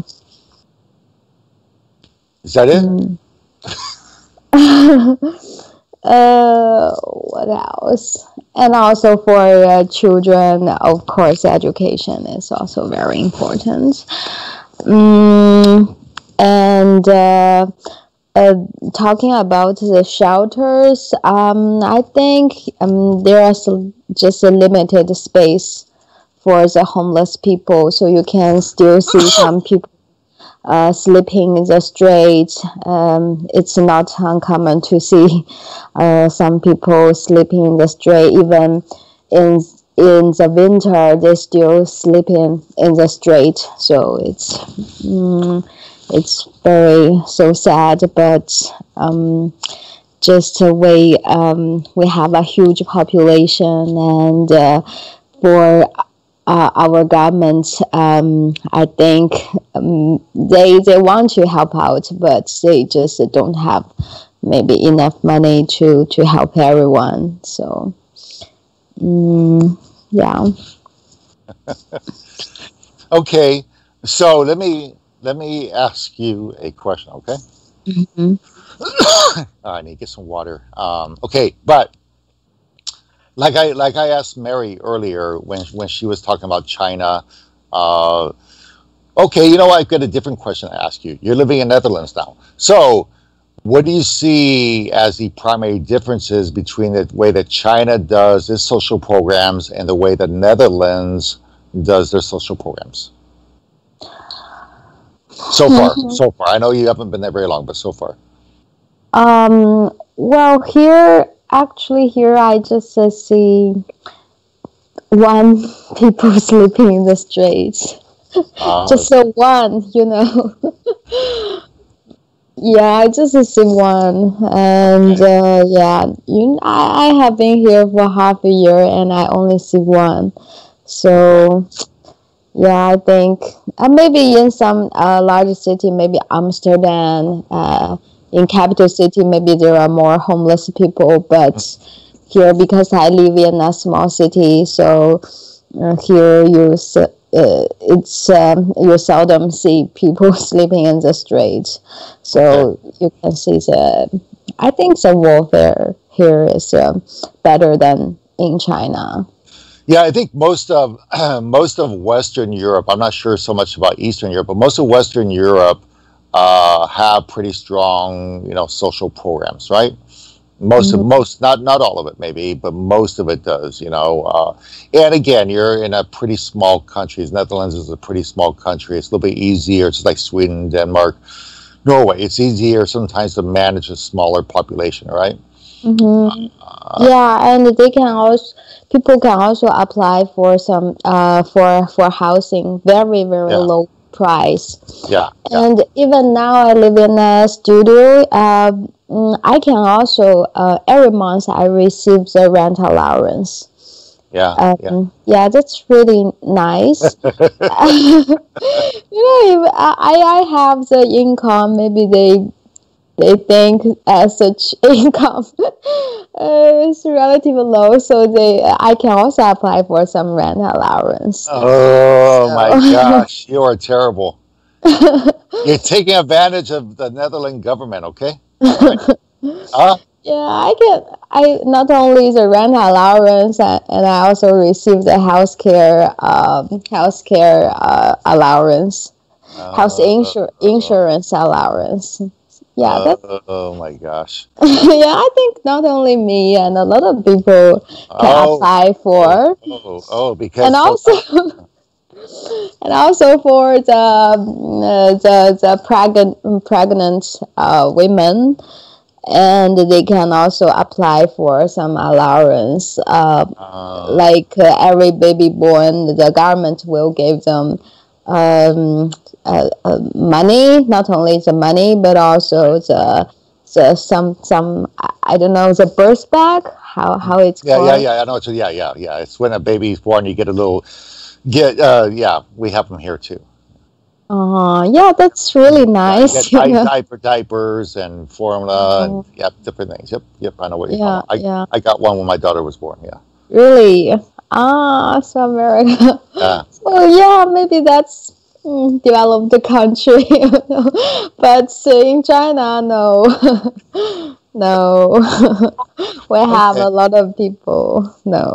Yeah. Okay, so anybody have a question for Catherine? Again, we heard a little bit from Mary earlier. It's kind of interesting, Catherine, because you live in both countries, so you have to kind of a side-by-side view. So any questions for Catherine? I think I have one question for Catherine. Go ahead. Like she said, she is getting the allowances from the Netherlands government, although she is well settled in her life, but she is still asking for the allowances. So is this a wise move? You are settled in your life, you have the house, you have the job, you have everything, and now still you are asking for the welfare system to basically pay you off for something which you already have. Are you taking advantage of the system? Huh? I think you said you could ask for it, but you're not, right? Who? No. Farouk was saying that, for example, you're in Netherlands. You don't really need their help, right? From the government, right? You don't really need their help, but if you wanted to, you could get financial help from the government there, right? Yeah. Yeah, what? This is what I'm saying. Actually, my income can. Yes. My income. I can feed myself. Even I don't receive the allowance, but my life can get better if I receive the allowance. So, yeah, and they have the kind of a system. You should satisfy their requirements. For example, your age and your income level, and your rent, the price of your housing. You have to satisfy their requirements. Then they can give you the money. So yeah, they have their own judgment system. So yeah.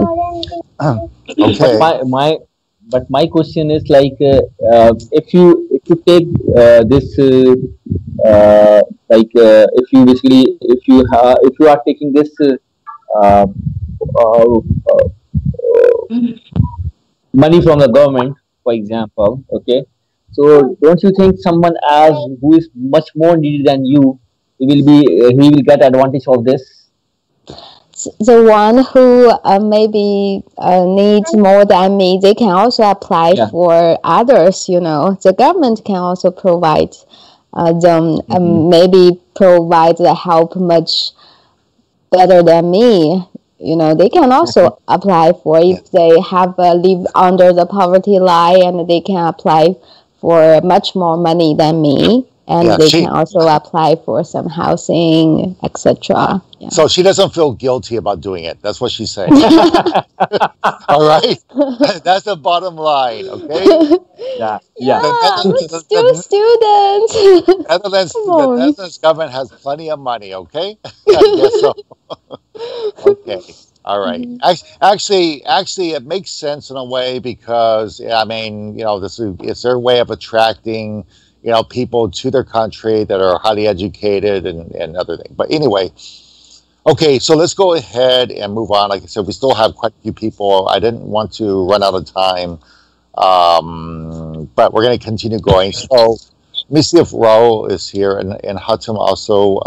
Let me see, Raul here. Yes, hello. Hey, Raul, how are you? Hello, I'm fine. I'm fine, and you? Oh, estoy bien. Yeah, perfecto. Okay, so tell us about Chile. Okay. Let me move the. Okay. Hello again. Hello. Okay.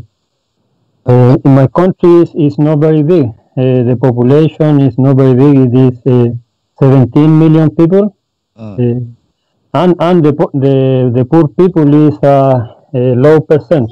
It's between 13 and 14% of the people. Yes. And there is many social programs that work well here.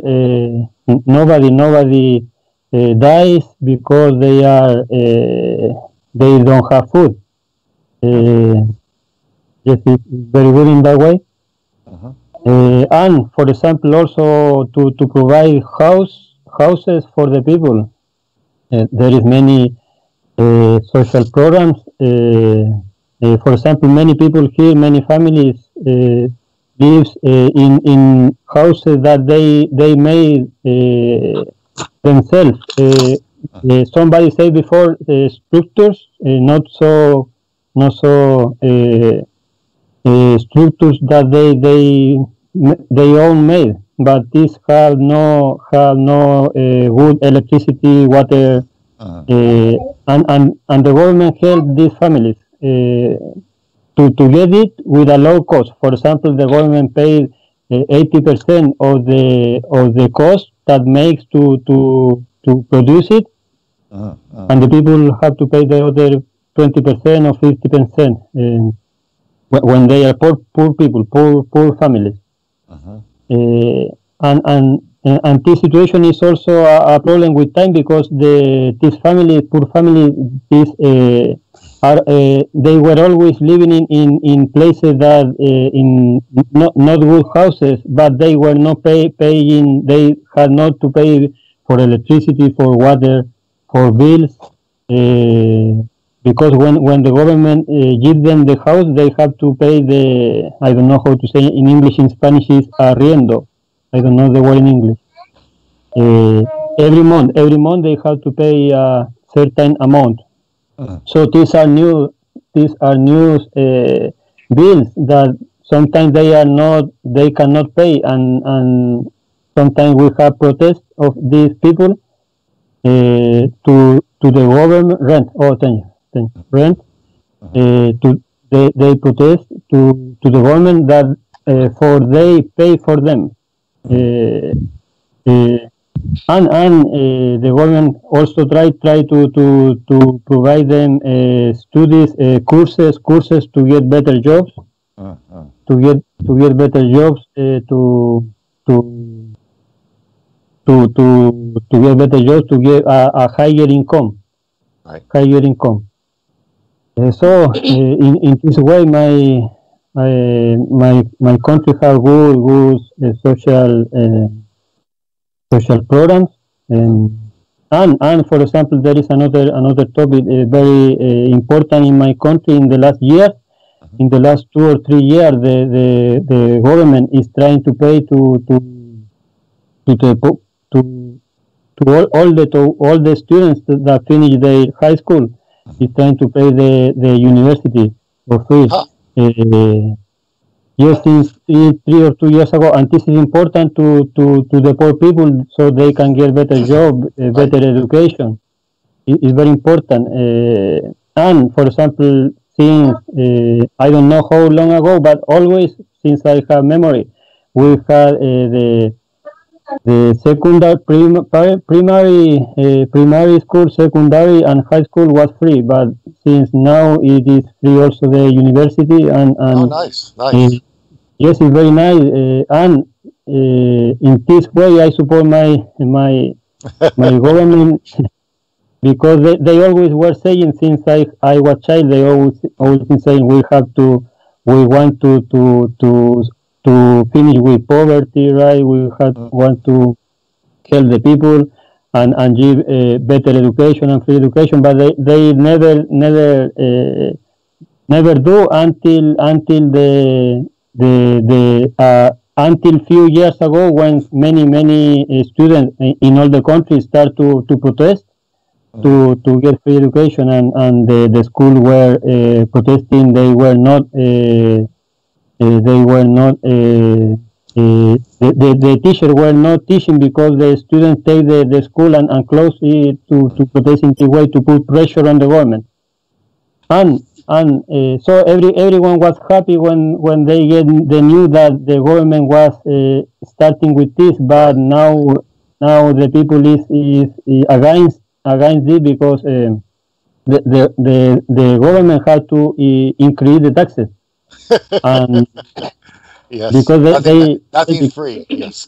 Yes, nothing is free. Yes, nothing is free. So to give them free education, they have to increase the taxes. So they started with a low percent of the population. The country have to give free education in the university to the 100% to all the people that want to study and is able to study, because we have to study in the university. People have to do some exams, right, and have a certain level education, right. So now in the beginning, this is very funny. Everyone was supporting the government and everyone was happy. The government had 60 or 70% of approve from the population, and now there is the lower approvement of the government is like 21 or 22% of people approve the government. So it's very low because of the increasing of the taxes. We have to pay more in almost everything, but the taxes are higher in certain areas. For example, for the people that smoke, for the cigarettes, for the alcohol, they increase I don't know the percentage, the exact percentage, but very high, 30 or 40%, to get more income, so the government can get more income. So now so many people is wanting to go back to the old system that it's interesting. Es interesante que estás diciendo, that you really you are looking at it from some people might have to pay more so that the majority will benefit, right? Yes. So that's another way of looking at it, and it's interesting. I think today we won't have time because we're going to run out of time, but in the future we could talk more about that kind of philosophy. That because Chile is a beautiful country. I think you guys live in a beautiful country, and it sounds like you guys are doing something right because you have a low poverty rate. Most people have homes to live in, so you don't really worry that much about homeless. So that's good. That's Está bien. That's good, you know. So, well, thank you for sharing that. Very interesting. Very interesting. Okay. I might have to go look up some more about Chile, okay? Okay. Okay, so Johnny, tell us about Argentina. Okay, oh my gosh, Argentina and Chile. What about Argentina, Johnny? Yeah, I would prefer to give my turn to someone who hasn't spoken. We have little time, or short on time. Okay, is that because of the limit on YouTube? The delay? Yeah. Okay, okay. So let's go ahead. Let's go to who hasn't spoken yet? Hiroki. Well, actually, Botena. Botena, are you still here? Yes. Okay, so Botena, tell us about Tunisia. Your neighbors in Algeria told us about Algeria, so you tell us about Tunisia, okay? Okay. Okay, Tunisia is not like Algeria. Our situation here is not very good. And it didn't, the situation didn't improve after the revolution, unfortunately. People here are not satisfied. The level of jobless is still high. The level of homeless also is still high. Even if people, some people we have in my country many people who work hard works, especially physical works, works that require physical efforts, and they earn just a few amount of money at the end of the day. So they cannot answer the need of their children. They cannot give. Many people cannot buy houses.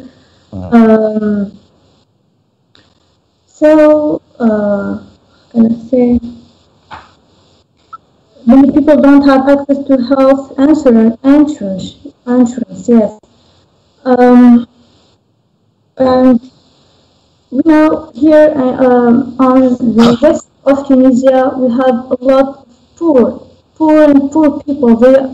They cannot imagine how they are poor. They live in how to say, in cottage. They live in cottage. They build by products from the nature, and what the rain enters to their home. They live with animals. We have people who live with animals in my country. So government know everything, but there are no attempt to improve their situation. And they have a lot of children. A lot of children are obliged to keep school, and they are obliged to work to help their family. This is really sad event. But you know, in Tunisia also we have a lot of resources, and we have a lot of good elements. We have good services, health services. We have a lot of good engineers, but my country don't invest in these people. Tunisia can be more better than that, but government don't invest in her citizens. That's why a lot of citizens here, a lot of students choose to immigrate to another country, especially to Europe, and there they can find encouragement, they are motivated, they can find better jobs. So this is not good for my country. If good elements go immigrate to another country, this is not good at all. Yeah, that is. Okay. Okay, so let me quickly. Well, we're gonna have to talk some more. We're gonna have to talk some more in the future, because I think that you know, not only should we be discussing these issues, and we should be finding some solutions. I think we should be finding some solutions. So, well, Botena, I hope that we can find a way to change that. I really, really, really hope we can. Okay. All right. That's one of my goals, is that for us to be able to change the situation in your country. Okay. I hope that. I hope so too. People here hope that. But the most essential thing, in my opinion, is the will of the government. The will. Yeah, yeah. Yeah. No, I think that that's important. That's very important. Inshallah, right? Okay. Okay, thank you, Bodena. Hiroki, you didn't go yet. Do you want to say something? We're going to have to finish in a second. Do you want to say something? Yeah, and actually, how can I say, kind of, nowadays it is relative poverty began to be said on the media or some people. You know, somewhat hidden poverty. You know. Also, I'm stopped commute by train, so I rarely see the homeless people because I'm living in suburb. Because usually they're living in the urban area, but sometimes of them. Actually, nobody, not so many people know what they are. How can I say?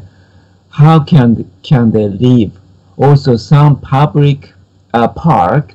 In the past, bench is bench is no, how can I say, obstacles to sleep on. But now, public parks bench, some kind of obstacles to people get how can I say, cannot lay down. To lay down, yeah. Also, in Tokyo, some public area, where the homeless people was sleeping, kind of modern art things, was displayed as an obstacle to using homeless people to use. So also, even though they can have a house or maybe some gadget, but their standard of living is pretty low. That's also the problem. Usually, a single mother household suffers a lot about that problem because they cannot enough support from the government. Also, difficult to get a job or education course. Such things is, I think it's serious here. I think it's getting more serious. Is it because of? I mean, why do you think it's getting? Why is it because of tolerance? There's less tolerance. Why? I mean, why do you think it's getting worse? Why? What's causing it? Because the economic growth stopped, and also, how can I say? Maybe people cannot notice what is going on there. People usually want to see what they want to see. So yeah, that's true. So that's true. That's the kind of, so maybe to visualize that the problem, I think is important to solve this problem. Yeah, what is going on here or in the world? Yeah. Okay. All right. So do you have any recommendations on what could be done to solve it? A recommendation to solve? Actually, company has a lot of money still. Also, they can, some rich people can, or company can get, tax haven. So actually, they hide the money, or actually, it's not good. It's not fair, actually. Also, in the end, the people can be a consumer. If the company or rich people spend money like that, they cannot, our society cannot get the healthy cycle of the money. So maybe we need to rethink such kind of, how can I say, too much capitalism thing. I don't know, the kind of financial capitalism or the so-called money game. I mean. Okay. I think we're gonna have we have a debate tomorrow, so we'll have a chance to talk some more about some of these things tomorrow when we do the debate. I want to go to. We haven't heard anybody from Sudan, either Hatem or Saif. One of you, can you tell us about Sudan? Because we haven't heard anything about your country. Whoever wants to do it, it's up to you guys. Nobody? Yes, I think Hatim can go first, then I can go. Hatim, please go.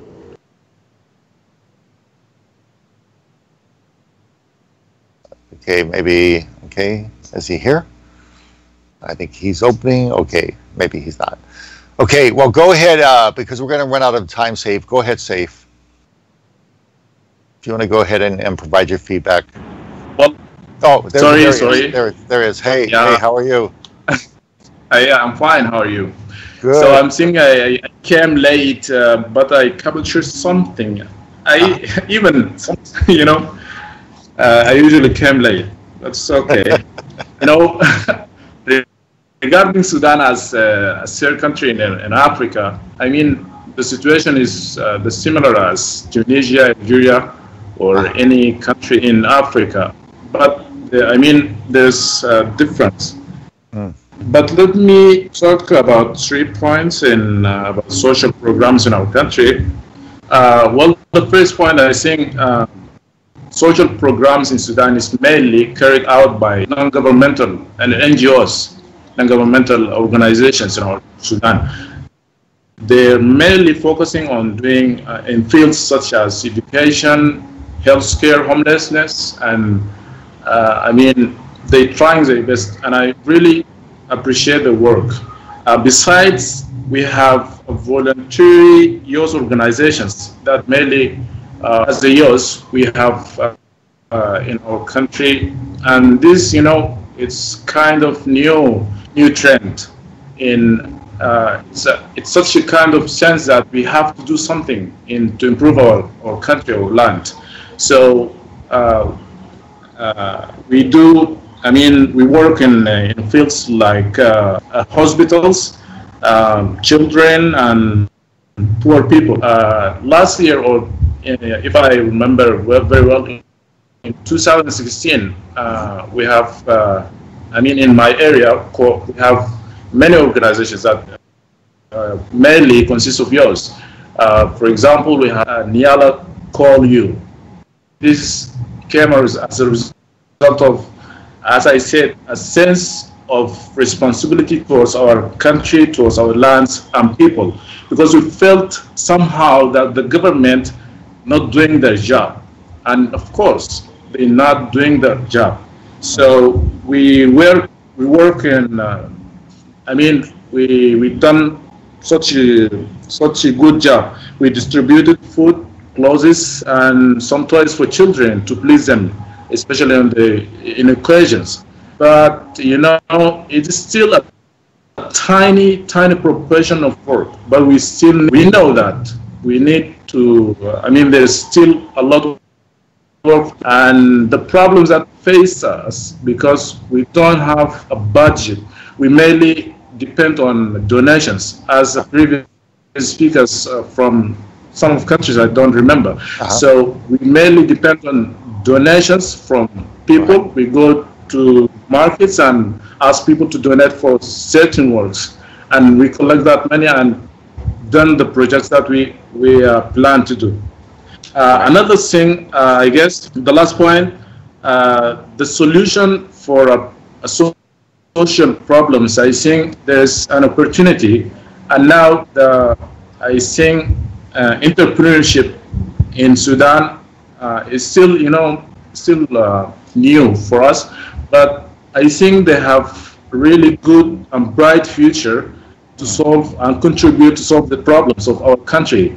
I remember now in our capital, Khartoum, the capital of Sudan, there's really bright and intelligent youth people who have great, bright minds, so and open-minded. So they really, you know, very passionate about their country, really have the sense of to offer. I mean, to offer something to their countries. So entrepreneurship, as well as private sector and companies, those sectors have a great and bright future to solve and contribute to solve the problem of our Sudan. Thank you. Okay, thank you. Very interesting. I think, Safe, did you want to add to what Hatim said? Safe? Yes, hello. Hello, Safe. Go ahead. Can you hear me? Yes, we hear you, uh-huh. I do agree with Hatim. All these are true in Sudan, and we have a lot of resources like gas, oil, and gum Arabic, and there are a lot of resources. But as a matter of fact, we have corruption, and there is a lot of money, but we don't know. It's all going to the people pockets. There is no budget for the country. So now the money is not for the country, for the regime. I mean, the people, they are control the country. When they have gone from the power, that means the country will be bankrupt. So, and we have a lot of homeless, and I think the problem is why we have a lot of homeless in Sudan. We have 30 years in war. It was 20 years in South Sudan, and now we are South Sudan and North Sudan, and still now we have wars still going on in the South Darfur region in Sudan. And people, they come from the village.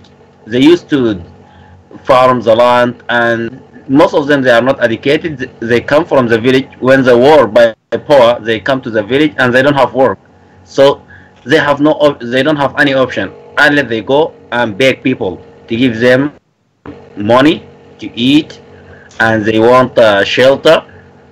And I think we have a lot of problems in Sudan, and I don't expect that in 10 years or 15 years this problem is solved. And that's my idea. Thank you. Okay, so I have a specific question for you and Hatim. So, you know, it sounds like earlier, I don't think, let me see, no, Moyu's not here anymore. So when Moyu was here, he was talking about his country, Somalia, right? So you guys share some similar situations. Both of your countries had a lot of civil conflict, right? Which obviously has a impact on the, you know, any political instability creates economic instability, obviously, okay? You know, sometimes there's religious conflict, sometimes there's civil conflict and other things.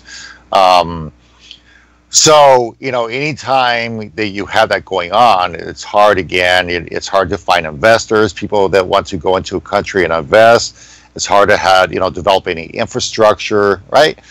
Bridges, roads, buildings, etc., because, you know, people don't want to do that in the middle of a conflict. And then when people do want to do that, you need money to do that. So that's where the investors come in, right? So any country that goes through these kind of situations, and sometimes it makes it worse because maybe you have people in charge that are not managing the resources the way that they should, right? Yeah, absolutely right.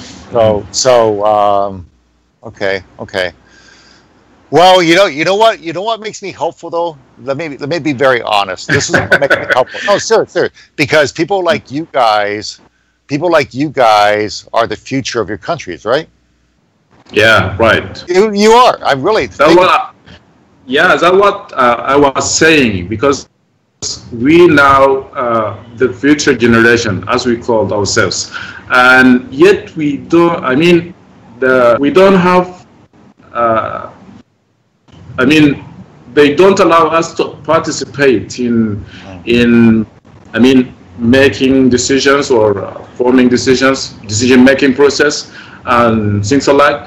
So, do you ever know that even in forming the organizations, we face a lot of difficulties. Right. I don't know why, but this is what we really going through. But still, we don't lose hope, you know. Yeah. Go ahead. Okay, I have a question. You are from South Sudan, or you are from the different any West wing? No. I think the problem is right now. Yeah. We are from Sudan, North Sudan. Yeah, Sudan.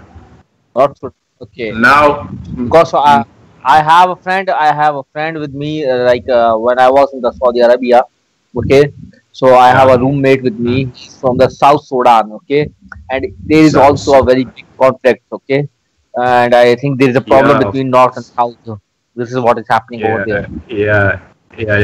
They segregate themselves uh, since 2011 due to political issues, and it's a long story to tell. Right. Well, again, at the end of the day, we can only change. There's a saying in English, right? It's called the how do I say it? Change. Have the courage to change the things you can. Have the patience to accept the things you cannot, and have the wisdom to know the difference. Right? Yeah. So basically, the point is that none of us, for example, I cannot pretend to know what it's like, obviously, because I've never, I've been around the world, but I've never lived in other countries. I've visited, but I never lived there. Okay, so I cannot pretend what it's like to be anybody else here, because we all have our own lives, we have our own situations, our own cultures, right? Yeah. But I can only say that I think that the important thing about the human spirit that is so powerful is that if you really, really want to change things, you can. And maybe it doesn't happen in a day, maybe it doesn't happen in a week, maybe it doesn't happen in a year or a month, right? Maybe it takes much longer. But if you have people that believe the right thing, if you have people that are motivated and want to make positive changes, and anything is possible, right? Yeah, of course. I mean, to me, whether you're Muslim, whether you're Christian, whether you're Jewish, whether you're Buddhist, or whether you're to me, it doesn't matter. If you believe in something and believe in your ability to do something in a positive way, you can do it. Yeah, of course. Yeah, I agree with you. So we don't stop like in obstacles, but we try our best to do something. We don't. I mean, although there is a lot of obstacles, but we don't. I mean, we promise ourselves to not stop. So we carry on whatever the situation is. Yep. Well, that's important. I was looking at Safe's Facebook page yesterday. I was somewhere. I was looking at Safe's Facebook page. I think that it is important. No matter whether you are here living where I'm living in California, whether you are in Sudan, Somalia, Pakistan, wherever you're at, the bottom line is that if people want to create positive change, they can. And it success is not meant to come easy. Success is meant to come, I believe, through facing challenges. Okay, so anyway. All right. Well, listen. Go ahead. Go ahead, Safe. Just one point very quickly. Sure. We had sanctions. I mean, it was from 1993, and up to just 3 months they lifted sanctions from the government, and this we have now the rate of exchange between dollar and pound. $1 equals 35 pounds. That means this is a really big problem. So if you want to bring, goods from outside the country and want to trade, just we have Chinese companies. So Chinese are investing in Sudan, many companies here, but I don't think there are many other countries. Only like one company or two from other countries, and this is a big problem. Yeah, one day. Safe. If we can do it one day, if we can do it, we want to do Dreams of Motion in Sudan. Okay, all right. We'll invest into buying you guys dinner. That's our investment. Okay. Okay, we'll be waiting anxiously. Believe me. Yeah, I've got a friend of mine. She's actually part of one of our partners, and she's opening a school in Uganda. And she's a co-worker of mine, and she opened up it's a non-profit. It's a little bit different than Dreams of Motion, but they actually are buying, I think it's 2 acres of land. I think they're buying 2 acres of land to build a school there. And it's a small village. It's not in the city. It's not in Kampala. It's in a small village. But to me, yeah, I mean, I would love for us, if we're able to do so one day, to be able to do those kind of things in countries that in order for countries to succeed, other countries need to take give it a chance, if that makes sense. Everything in life is a risk, right? Everything is, okay?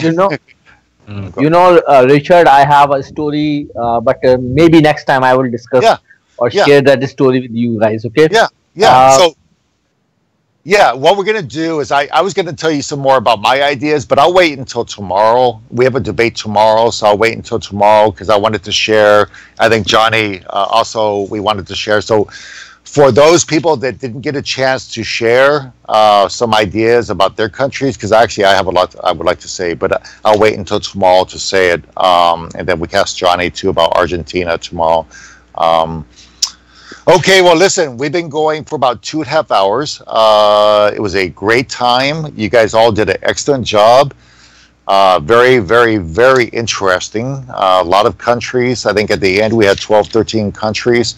Everything from Africa to Asia to South America to North America. Oh my gosh, you guys, we're like so international, okay? All right, and Europe, I forgot about Europe too, okay? So anyway, all of you take care of yourselves, and please join us tomorrow. And all of you be safe, be healthy, and be happy, okay? Thank you.